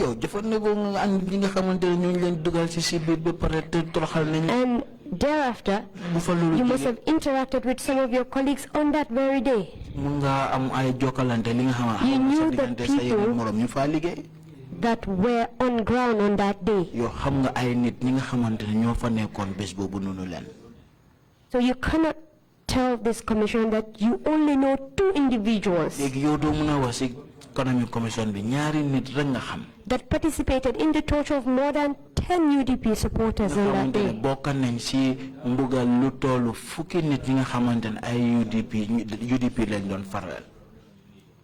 You know the location of the investigation unit?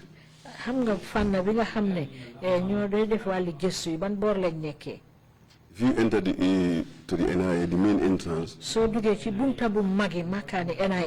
investigation unit is on the far left-hand side of the corner of the premises. So it was not possible for you to be in an interviewing room, knowing what is happening at the main gate end. That was not possible. Distance is too far. Are you hiding behind the fact that you were in the investigation room? To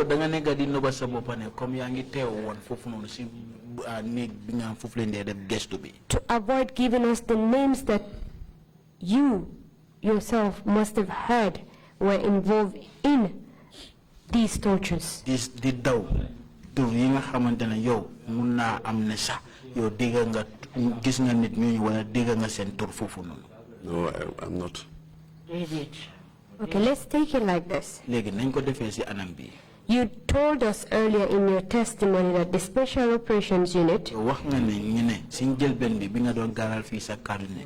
where the individuals ñooñu leen ber pour ñu def yeneen liggéey yi. that carry out tortures at the NIA. ñoo nekk fan bunta bi nga xamante ñoo dee def mbugal bi foofu noonu si NIA. Give us the names of the Special Operations Unit during that time. léegi jox ñu tur yi nga xamante ne ñu leen ber pour ñu def liggéey yooyu noonu si jamono boobu noonu.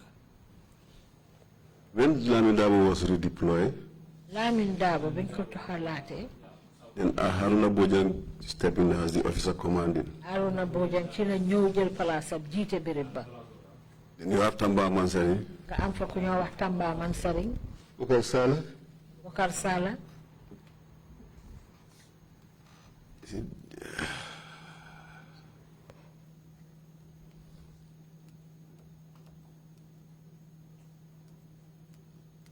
I cannot remember the rest. Fàttale ko ma ñu des. It's more than 3. I know it's more than 3. Yeah. You mentioned Haruna Bojang. He's the officer commanding. And you said he's the officer commanding the Special Operations Unit. Was he on ground on that day? Yes, he was on the ground. Who was immediately after Haruna? Who was there? I don't know whether Bukar Sala or Tamba Mansari. I'm not sure. How much Bukar Sala or Tamba Mansari? Oruma. Mr. Secka, Yes. I am finding it very difficult to believe that you can only recall the names of 3 members of the Special Operation Unit.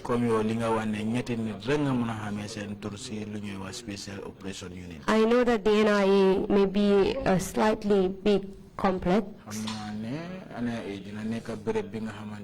but it's not that big that you would not remember the names of some of your colleagues. Special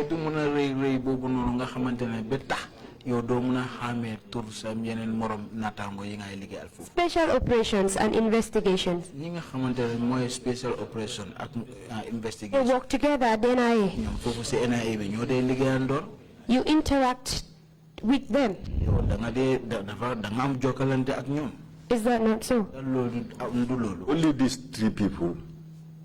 You really interact with them. Only these 3 people.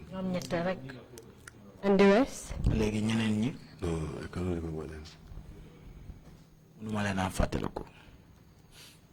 You cannot remember them, Mr. Secka? Mr. Secka.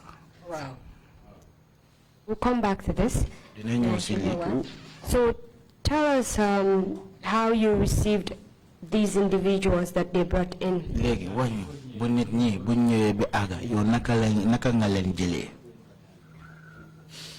Looking at their physical appearance, you know they were tortured. Especially Fatoumata Kamara and Fatoumata Jawara. Surtout kunyo Fatoumata Kamara and Fatoumata Jawara. They cannot even talk. You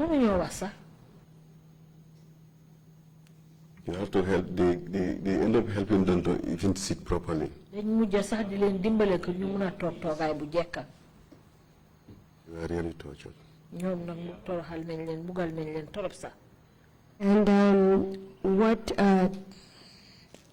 does your interaction with them, what did it entail?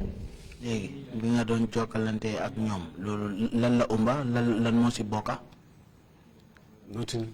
They cannot talk. So how did you interview them if they could not talk? You cannot even interview them. You have to take them out. What else did you do with respect to these individuals? For me, no, I did nothing. Are you sure about that? Very well. Very, very well. Okay, I will read the statements of some of your colleagues to you. Can you excuse me for a minute? Okay, you may.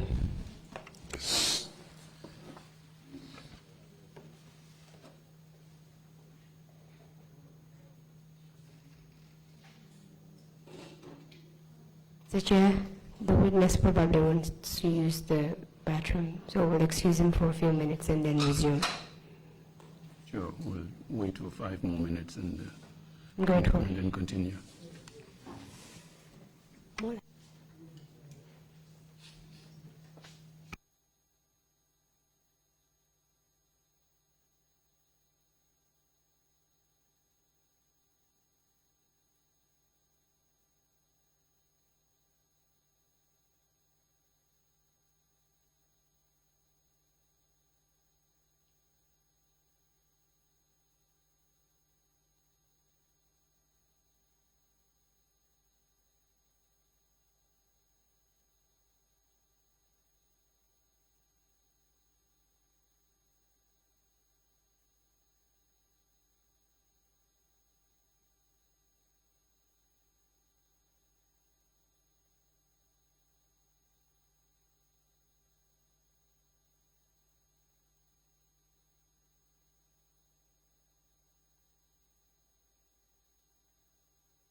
Mr. Chairman, by my watch is already 1:30.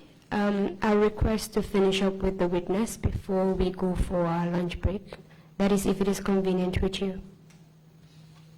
You would want to continue with him? Yes, so that we can have the second witness immediately after the break. Yes, you may please proceed. Thank you very much. Mr. Secka? Yes. This is the statement from one of your colleagues. And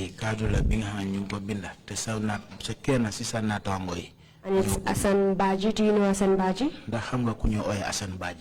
Yes. Well, Asan Baji had this to say. Asan Baji di la am pour wax.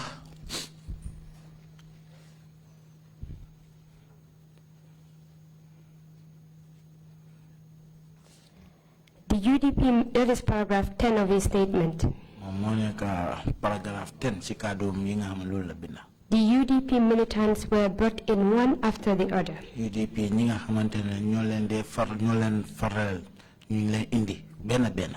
They were made to sit and face the video camera. Ñoom dañ leen tek taaj leen ñu jàkkaarloo ak video camera bi. While the panelists asked questions. Mu fekk kilifa yi nga xamantene ñoo fa nekk ñu leen na laaj. The other was when they come in.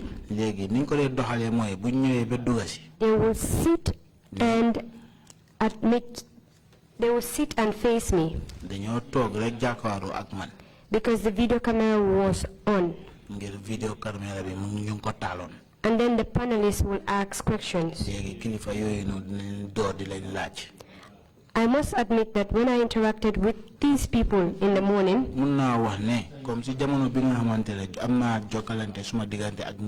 they were okay and feeling sound.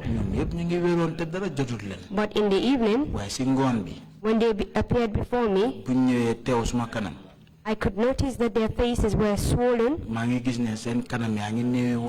exhausted, and most of them could barely walk by themselves. The panelists did the interview in a questionnaire manner.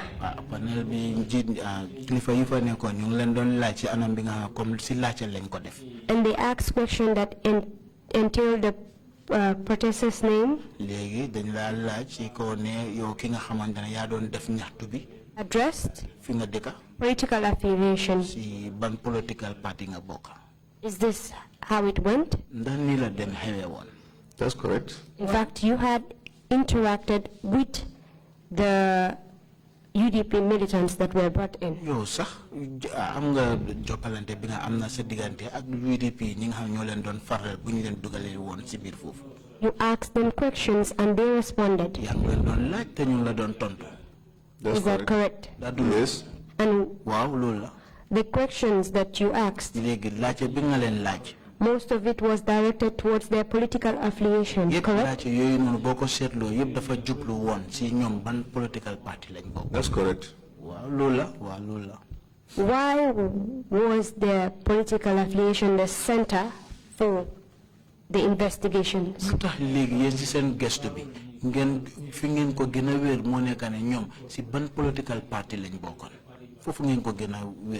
This was the questionnaire they brought to us to ask them.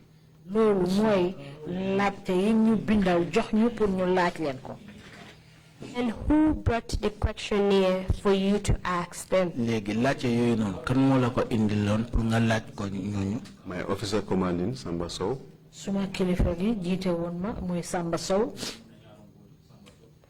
So, was this the only instance where questionnaires were being prepared and asked? Suspects that were brought to the NIA.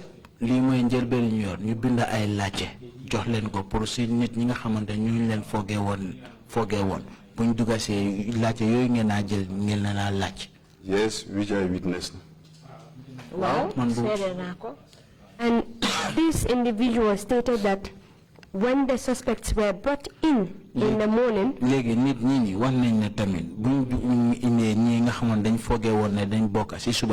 did interact with most of them and they were fine at that point. It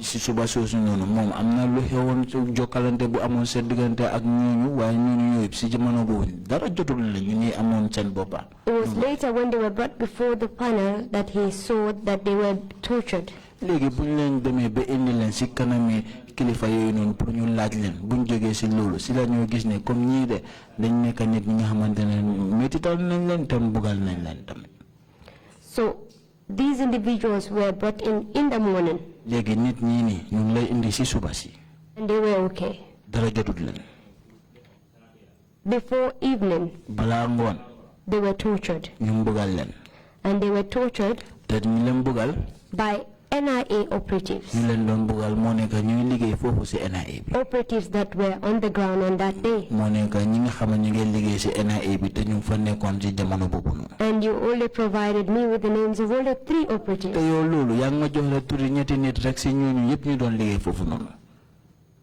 And according to you, you were only confined in the interrogation room.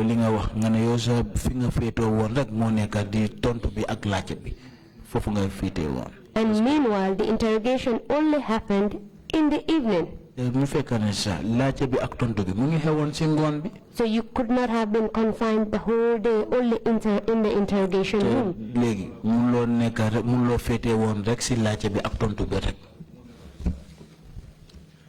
Council, I think this demonstration started in the morning. Yes. And it is very strange if this particular man is saying he interacted with them in the morning. The only time I interacted with them is the time when they were tortured and brought before us.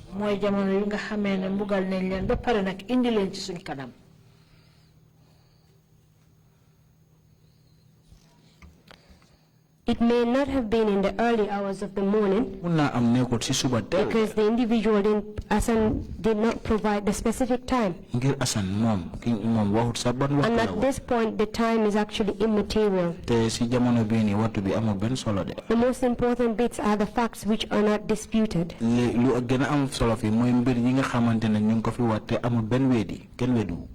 That's true, but you can also remember that Asan is the cameraman. Anybody brought to the NIA at the time, they will have your picture before anything. So Asan may have that opportunity. Whereas I was in my office. Our rules are different. And your role was to interview these individuals. Exactly. So you spoke to them. You interacted with them. After they have been tortured. Yes. That's correct. I'm not disputing the fact that you were not present at the time they were tortured. What I'm disputing right now is the fact that you're only able to recall 3 names of the individuals that tortured this group of people.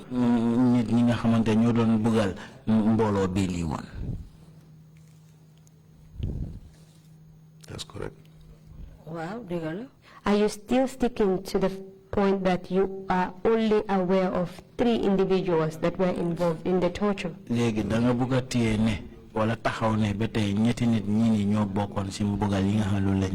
people are the only one we interacted with.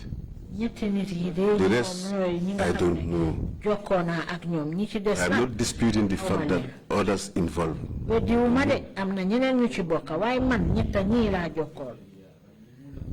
Did you come to know the names of the others that were involved in this torture? No,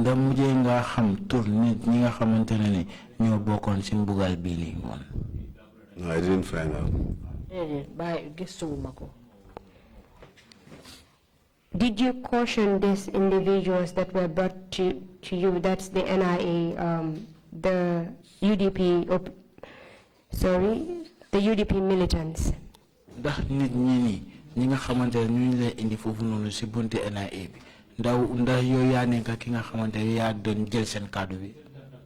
There was no caution taken. It was just an interview. And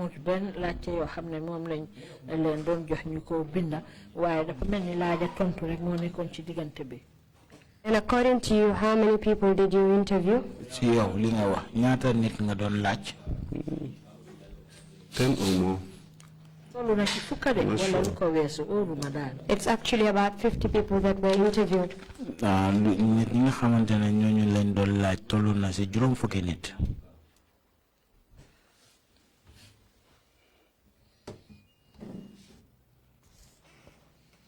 It's actually about 50 people that were interviewed on that very day. Those 50 people, they don't come through us. Can you give us the composition of the panel on that day?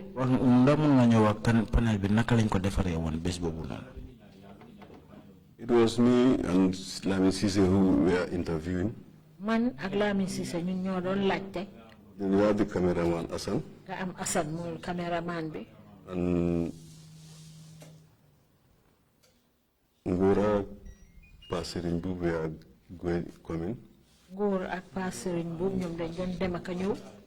You have the operation OC of the unit also going and coming. Nga ki jiite woon fànn bu tamit dañ dem di ñëw. And even one time the Director General himself came. Amoon na jamono joo xam ne sax Director General bi ci boppam ñëw na. And also the Director of Operations at the time also came in. Ki Director of Operations moom ci boppam sax ñëw na. And the Deputy Director also was on the ground. Ak ki topp ci Director bi sax moom tamit ñëw na. At the interviewing room. Waaye ci néeg biñ leen doon laajee. It was me and Lamin Sise who were conducting the interview. Man la ak Lamin Sise ñun ñoo doon def laajte yi. Hassan was camera. Hassan moo doon caméra. So this was a well-organized setup.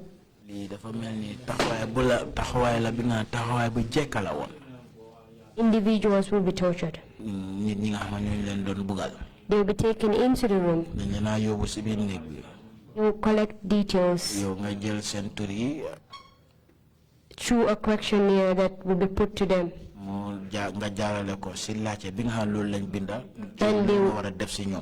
And during this process, everything was being recorded. And they will be taken back. How did you act towards these UDP militants that were being brought in?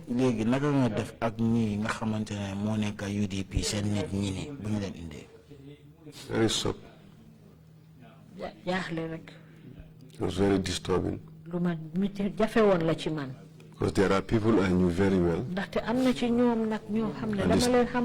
status I saw them was very shocking. It was very sad. Prior to them being brought into the room, was there any briefing as to how you will handle them? No, the only thing is just to ask them that 10 questions.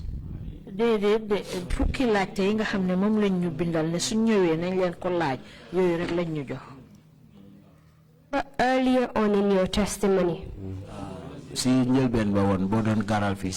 you had told us that the mindset of the NIA operatives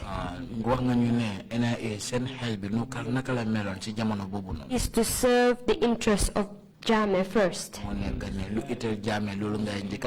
And the interest of Jame comes before the interest of the state.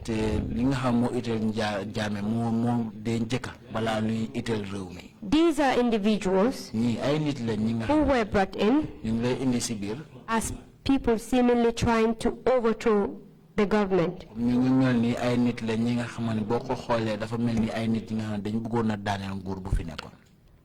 By means of a civil act.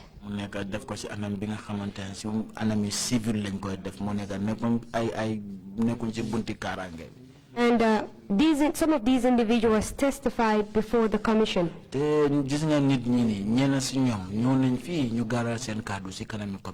And according to these individuals, they were being insulted and treated harshly by NIA operatives. What do you have to say about that? That is true. That is true. I told you, in any cases that is of state interest, it's not easy. Remember, when I was in that jail, I personally knew changes was imminent. It will happen. So for that being the case, seeing those political sympathizers or political parties members in that condition, it was very terrible. Individuals that testified did not mention any individual that acted civil towards them. According to them, all operatives that interacted with them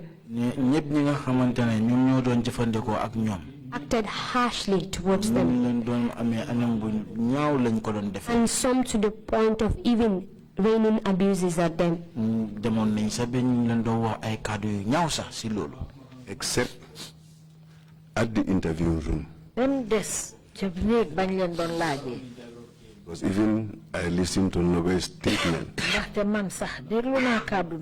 He mentioned it there. Except at the interview room. And so if you see those people that day, it's too terrifying. It's bad. Was it only on that particular day that you interacted with the UDP militants?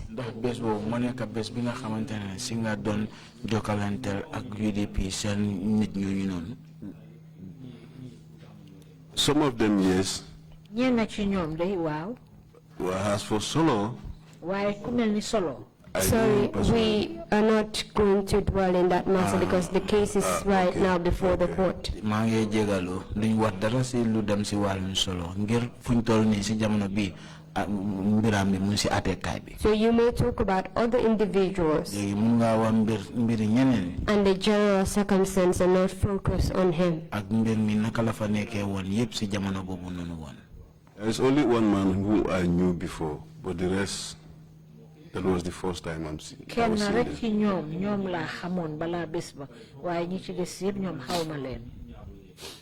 What about the women? After you interacted with them, what happened to them?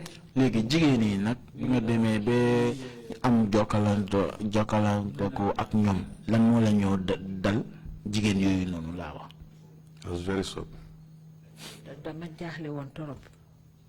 Very, very shocked.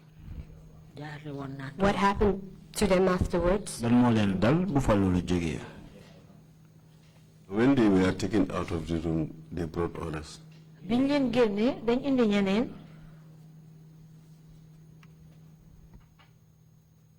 Were they taken after that interview?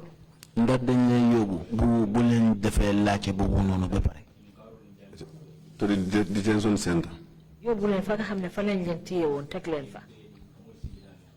During the period while they were detained at the NIA, did you at any point go back to collect their statements? Si jamono bi nga xamantene ñu leen téye fofu nonu ci NIA bi ndax delu waat nga pour nga dem jëlaat gaay seen cadeau bi bind ko? No, there was no statement taken. That was the first and last interaction we have with them. Déedéet amul benn jamono joo xam ne ñu ngi doon jël seen kàddu yi di ko bindal boobu mooy njëlbeen te mooy woon yoon wu mujj nga xam ne jokkoo nañ ak ñoom tam. Apart from that interaction, did you have any chance to be in the same room with them? Léegi bu passé jokkalante boobu noonu ndax am na benn jamono bi nga xamante ne mus ngaa nekkaa ñoom si benn place? No. Déedéet. After that particular day, did you discuss with any of your colleagues as to what happened on that day? No,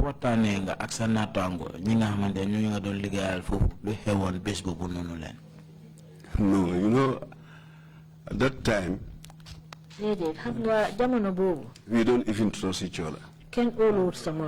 Especially those of us who have already experienced the 7-star hotel.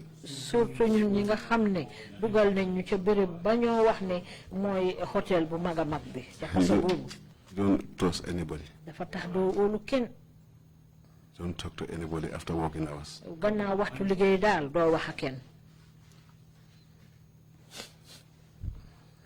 You've told us the person that was in charge of operation, which is who was Aruna Bojang.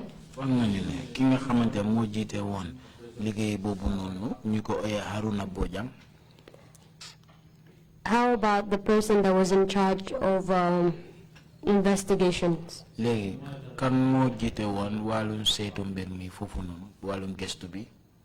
Samba Sow at the time.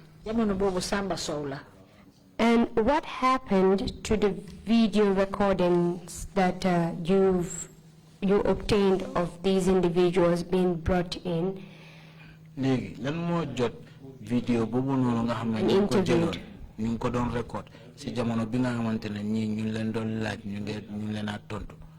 It was with the lab technicians. They are the custodians of all that. Are those recordings still available at the NIA?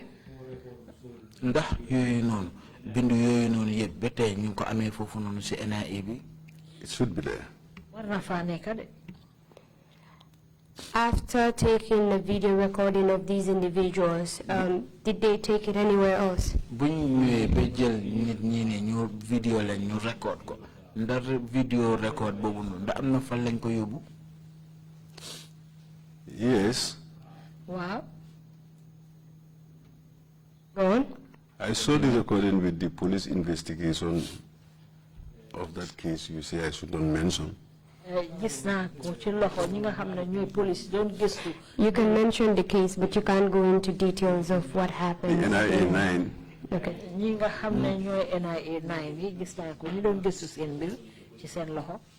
They showed me the video. And I told the investigators that we are foreseeing this day. This is why we provided this video. Sorry, my apologies. This video recording, was it solely your idea or the ideas of the people at the investigation unit to make? Sa xalaat la woon yow mi sa jëmi boppa sa xalaat la woon wala xalaat la bi nga xamante ñu nekkoon si fànn boobu noonu doon def gestu bi ñoom ñoo indi woon xalaat bi. Is the whole unit. ñun ñëpp la woon ña fa nekkoon yëpp la. We all concord on it. ñun ñëpp lañ ko nangutoo. Because in our investigation, ndax te ci wàllu gëstu yi ñoo def.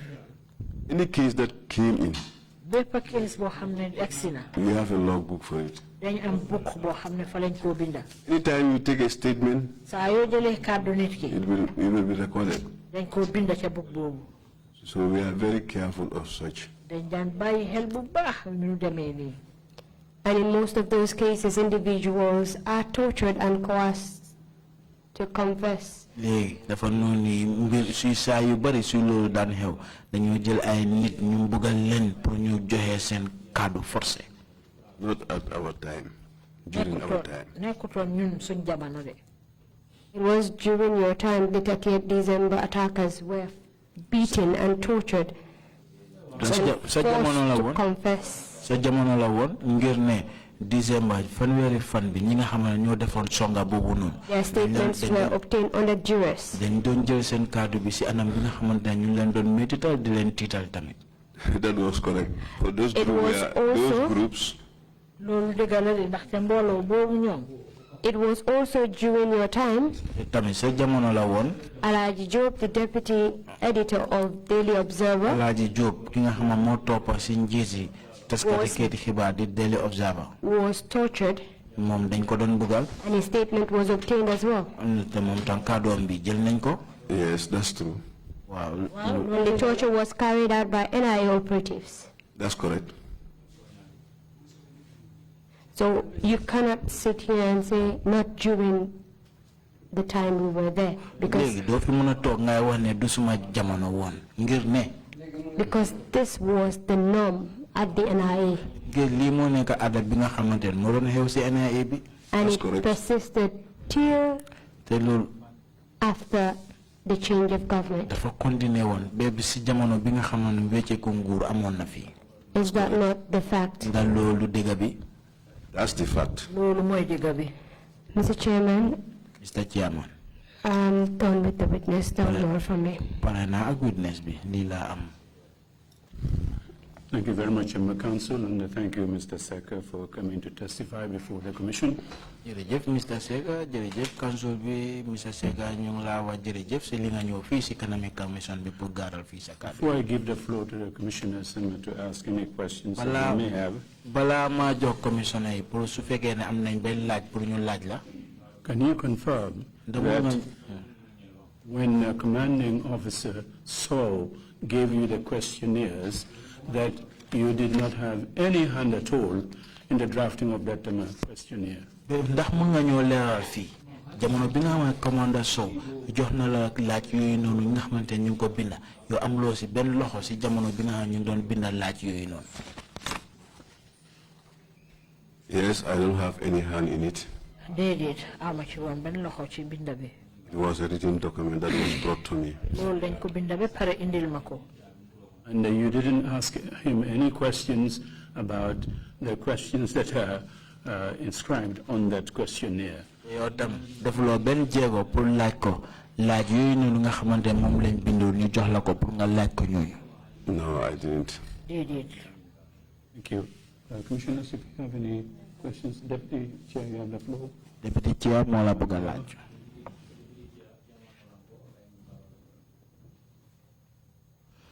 Thank you, Chair. Thank you, Council. Thank you, Mr. Secka. Jërëjëf Chair, jërëjëf Council, jërëjëf Sedebi. You have stated that you were shocked by the appearance of the UDP supporters. Yow wax nga ne da nga beetu si anam bi nga xamante ne noonu la UDP ñu leen doon faral nuñ fa nekkee woon. When they appeared before you. Bu ñëwee teewu sa kanam. Council has also emphasized the fact. Council tam gën naa leeral ne. The practice of torture. Si anam bi nga xamante nu leen dee mbugal foofu nit ñi. Was accepted and institutionalized at the NIA. Dafa nekk li nga xamante ne dañ ko nangu te béréb bi liggéeykaay boobu noonu lañ doon doxalee woon. My question is. Léegi suma laajte bi mooy. How could you continue. Naka ngay mun a continuer. To work and operate in an environment. Ngay liggéey si béréb bi nga xamante ne nii. Where you yourself. Yow mii sa bopp sax xam nga ne. Had been subjected to torture and degrading treatment. And where an atmosphere of fear, violence and hatred had been created by the torturers. Def nañ mbir mu nekk foo si anam bi nga dang sa liggéey soo ko def si tiitaange nga ko defee tey ak ay mbugal ñoo see toppa. Were you immune to the practice? Or did you just see it as normal? Ndey yow loolu dafa nekk li nga xamante ne dafa nekk si yow rek wala waaye yow da nga ko gis ne lii dafa nekk loo xam ne dafa jaadu la rek mun naa continuer di yow.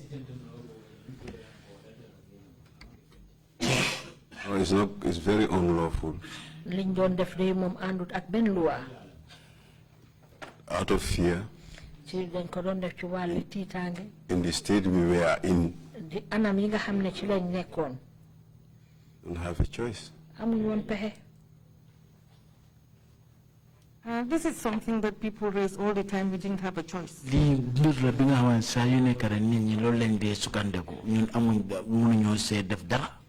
The choice was you continue working under these circumstances. Or the second is I stopped working in this environment.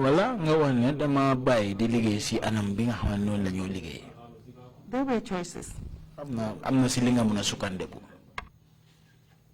In those days,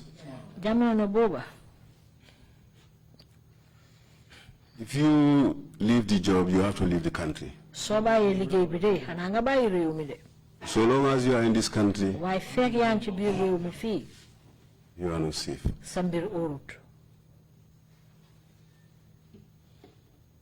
You didn't want to leave the country. I didn't have the means at the time. So in fact you were accomplice to what was happening at the NIA.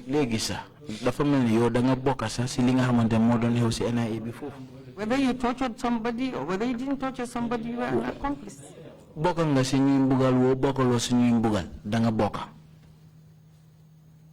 No, I was not part of it. Now the council also asked you about the injuries on other people. You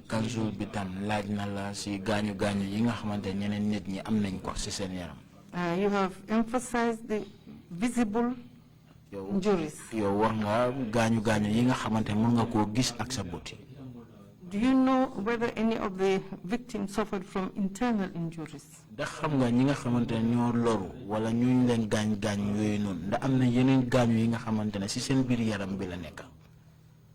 No, I cannot confirm that. Thank you. Thank you, Imam Jallo. You have the floor. Imam Jallo, Witness, you have been an operative and also a victim. Can you tell this commission what was the circumstances of this meeting of punishment against victims?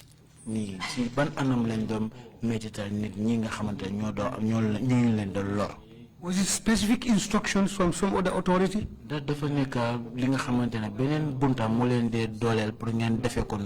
Or was it part of your training to inflict pain on people? Or was it some other authority outside totally that was directing you to inflict such punishment on people. Wala dafa am benen bunta bi nga xamantene mo len don jot doole te nekkul ci biir NIA bi fofu non ci bitel la doole bu don joge loolu la bëgg xam leela nañu fofu. There was no other forces or body. Déedéet de amul benen mbolo wala benen bunti liggéey. There was nothing.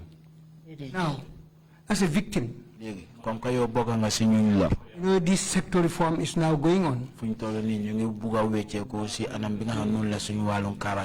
been very much exposed to human rights violations. What is the most important single recommendation you would like to make to this body?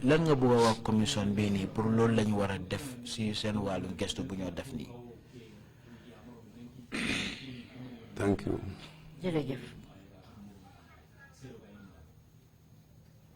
You have to forgive each other.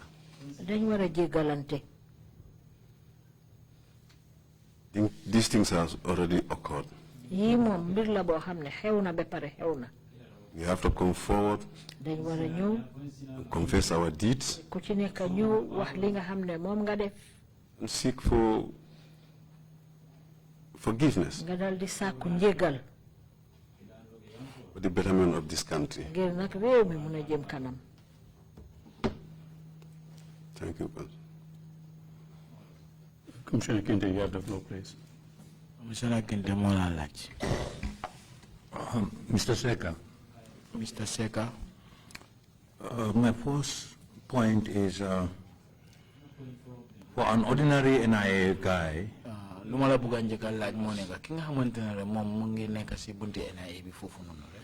Deciding to quit NIA may fear some consequences. I don't think you qualify in that category. Because you have emphasized here, and you were even concerned that two of your guys were brought in briefly and reinstated back to the system. While we were contrasting it with your own case, you were reporting on bail, probably indicating there was reluctance for getting you back. That was a window for you to have left. What was your point? What's your point about that? Thank you very much, Commissioner Kinte. At that point in time in this country, if you want to go to Senegal, so long as you are a civil servant, you need a clearance. No matter what rank or position you hold. Especially me, who was accused with rebels. It's not so easy. It's going to be easy. My point is, you emphasize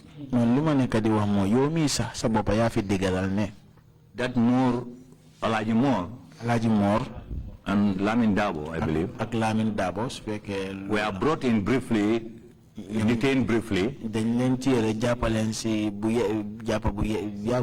they were soon acquitted, discharged, and reinstated.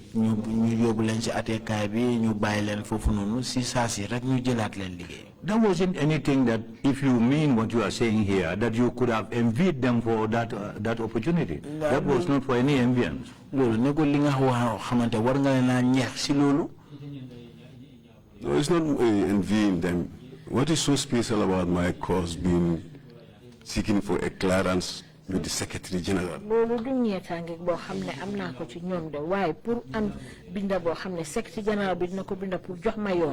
And possibly I was under a radar. So it was your concern and your pursuit that gave you that knowledge that you must have clearance from the Secretary General. If you had been indifferent and sat on your own and just say, let's see what the eventualities and so on, you may have had the opportunity to quit the job. yo ya defoon ay jéego de pour gis ne jot nga lettre bu nga dafa jógee ci secrétaire général bi bu fekkoon ne da nga toogoon nga noppi wax loo dara loolu mun naa nekk bunta bi nga xam moom ngaa jëfandikoo pour bàyyi liggéey bi. Second, at that point in time, Mr. Kinte, jamono booba. Surveillance will mount on ordinary citizens Rather than somebody who has served with that institution.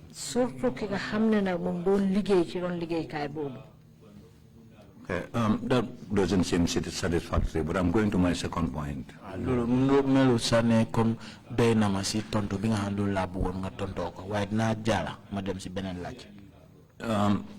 Normally, when you institute a panel for a specific operation or a specific activity,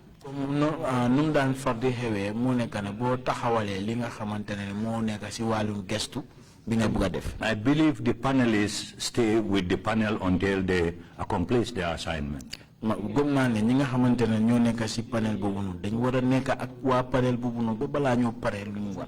that correct?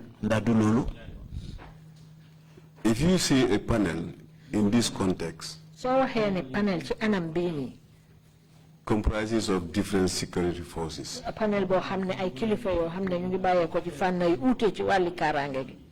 but in this case, it's only the NIA.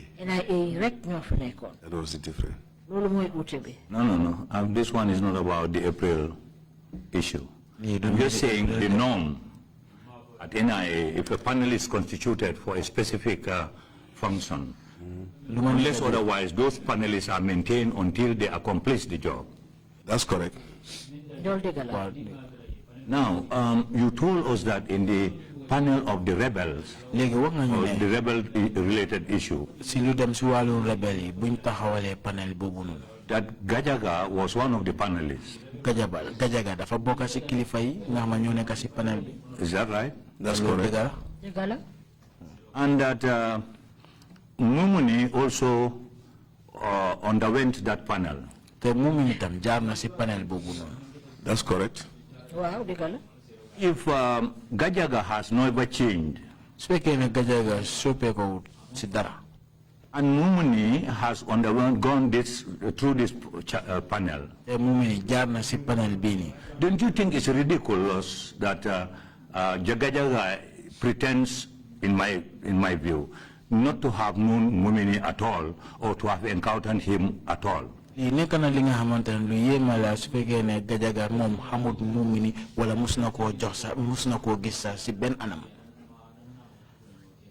went through the same panel and he is a member. So he must have encountered Mumini? That's correct. Fine. My third point, I'm getting you back to the April 14th. Arrestees and detainees. Yes, of course, it could be you are in a room and you don't know so much about outside.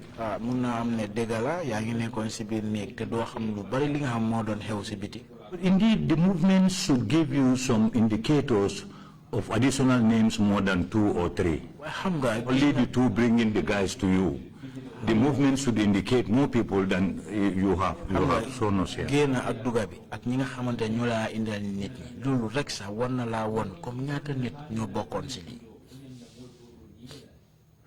You can be in the room right now. We are in this room.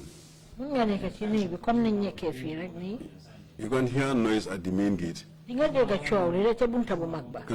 hear crying at the main gate. Right now, you don't know who are responsible. Only those who are bringing in, taking out. Okay, you told us that this was exclusively handled by the NIA. That's correct. And there was a specialized operation unit instituted by NIA for such activities.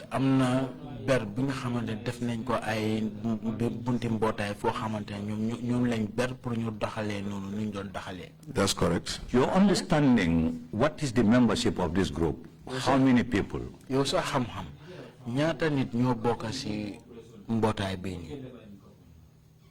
I know it's more than 3. There are junior officers within them.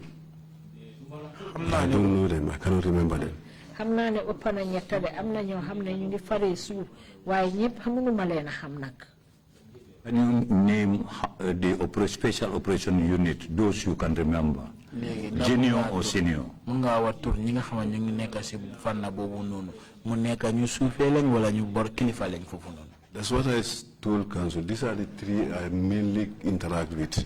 loolu laa wax council bi de. No, in service there is this chain of command. ñetti nit yi daal laa dee jokkale xam nga ci wàllu liggéey bi nag dafa am ku ci nekk sa kàddu ni ngeen rawalantee noonu ngeen di toppalantee. From a whole unit, you can name only 3. léegi ci mbootaay boobu noonu yëpp ñetti nit rek nga mun a fàttaliku. Remember. Well, I'm not sure. Council, I'm not sure whether you have any intention of requesting the list of that special operation unit is very important. Investigations are ongoing. More will be revealed during the course of Thank you very much. Okay. Thank you. Thank you, Kebba. Thank you, sir. Thank you, Commissioner Kerr, followed by Commissioner Samba. Thank you, Chairman. Chairman. And thank you, Mr. Secka, for your testimony. Mr. Secka, Silinga Garal fi Sakadu. This issue of video recording of investigations. Nga xamante mo nek video bu ñoo def diko record ci jamono bi nga xamante gestu yi mu doon xew. Was this the only time that it was done?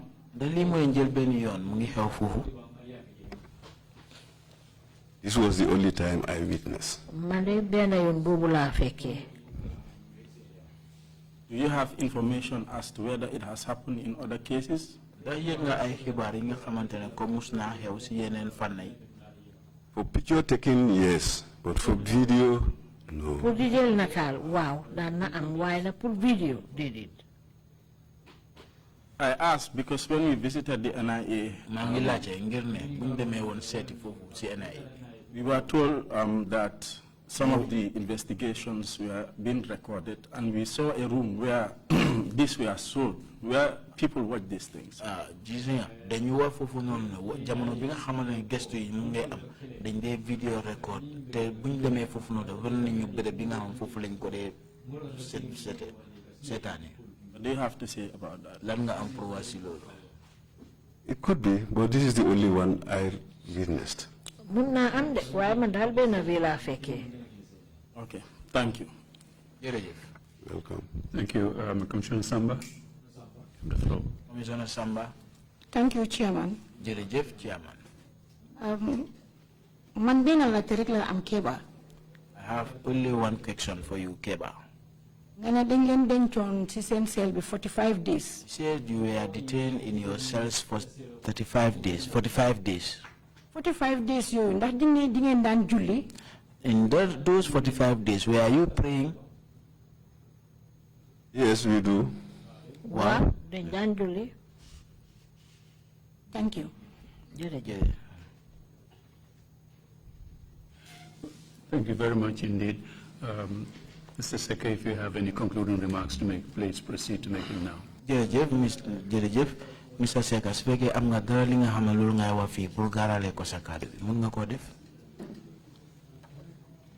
Thank you very much, Chair. Jërëjëf, Chairman. Thank you very much, all the commissioners. Jërëjëf yéen commissioner yi. And my able councils. Ak sama council yi. And all the audience here. Ak ñi nga xam ne yëpp ñoo fi teew ni pour seetaan. Chair, may I thank my able Director General. Chair, maa ngi gërëm ki nga xam ne mooy suma Director General. Ousmane Sow. Who has transformed. Nga xam ne wecci na. That torturing NIA. Néegi boobu nga xam ne fa la ñoo mbugalee nit ñi ca NIA. A standard intelligent outfit. Def ko anam boo xam ne bu méngoo ak jamono la ci wàll googu noonu. And with his directors. Ak ñi nga xam ne ñooy ay director. Now we are working in a very conducive environment. Léegi ñu ngi liggéey ci anam yoo xam ne anam yu neex a liggéeyee la. Without any fear. Te amuñ benn tiit. And every personnel in that agency now,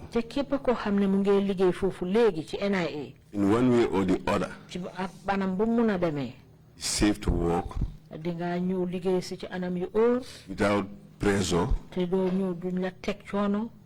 and doing the job which we are expected to do.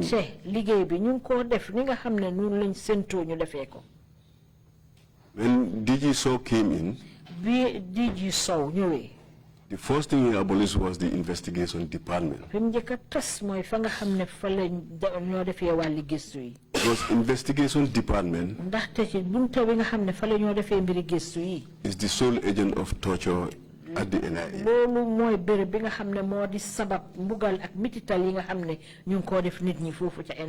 Because when we recall during the time of the NSS,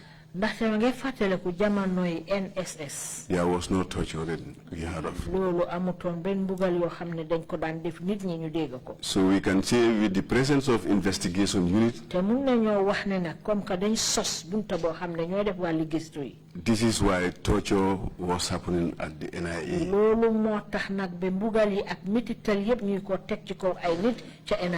Now with his leadership, we have transformed from torturing to standard intelligence outfit.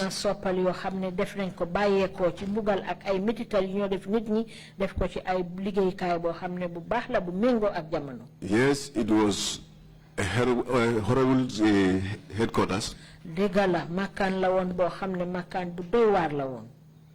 But now it's friendly. We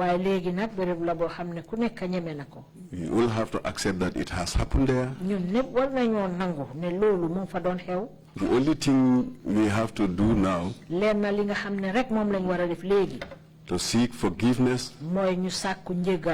from the Gambian people who we were supposed to protect, and we feel in our duty. But now our business is to collect and disseminate.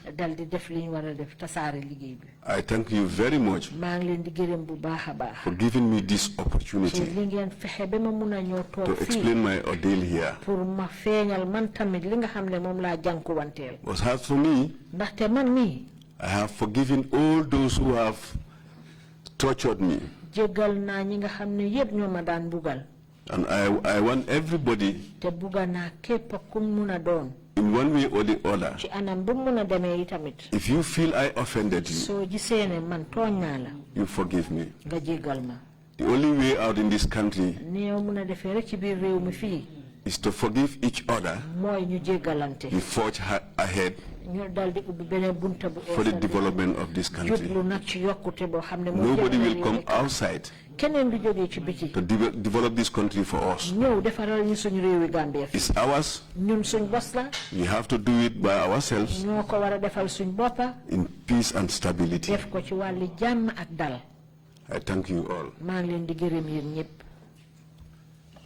So there is a new Gambia, there is a new intelligence service, no more Bambadinkas. Are you giving that assurance? No more investigation department. Thank you very much, Mr. Secka, for coming to testify for the Commission. We will take a lunch break and come back at 3:15. Meeting is adjourned. Thank you all.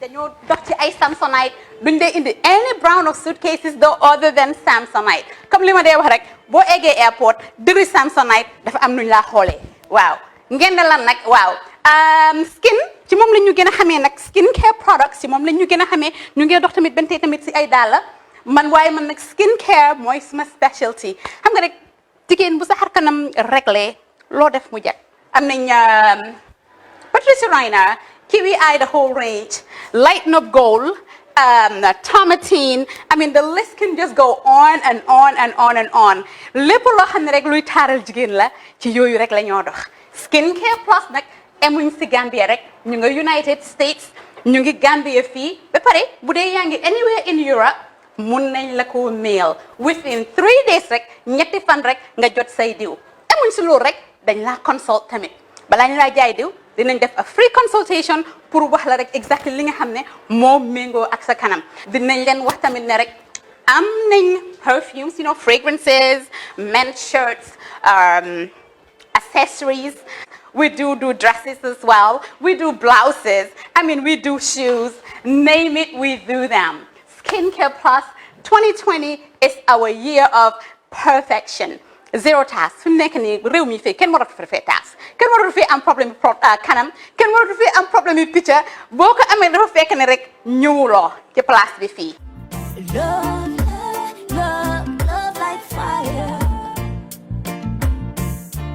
Bring my yoba guma fire. Love like fire.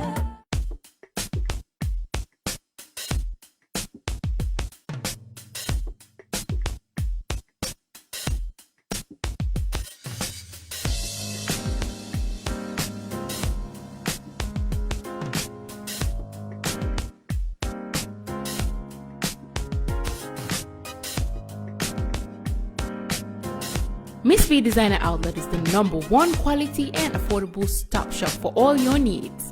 Get your evening dresses, suit and ties, office wears for both ladies and gentlemen, beach wears, sport wears, pure leather shoes for men, quality belts, bags, heels for all beautiful ladies, original perfumes, accessories, and a lot more.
Find us at Kololini Road opposite Gaddafi Mosque at the Aqua Bridge Station, or call us on 295-3411 or 764-2486. Miss B Designer Outlet. Shop right, look good.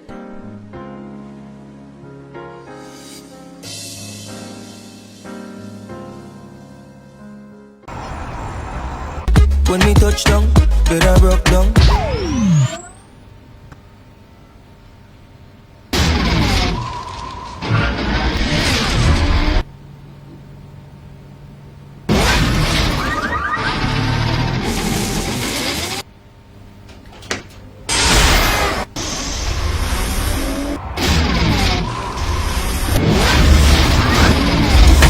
Gamtel G-Fiber, now you can enjoy super fast internet in gigabytes. G-Fiber is affordable, stable, secured, and accessible to homes, businesses, and enterprises. With Gamtel G-Fiber, the future is speed.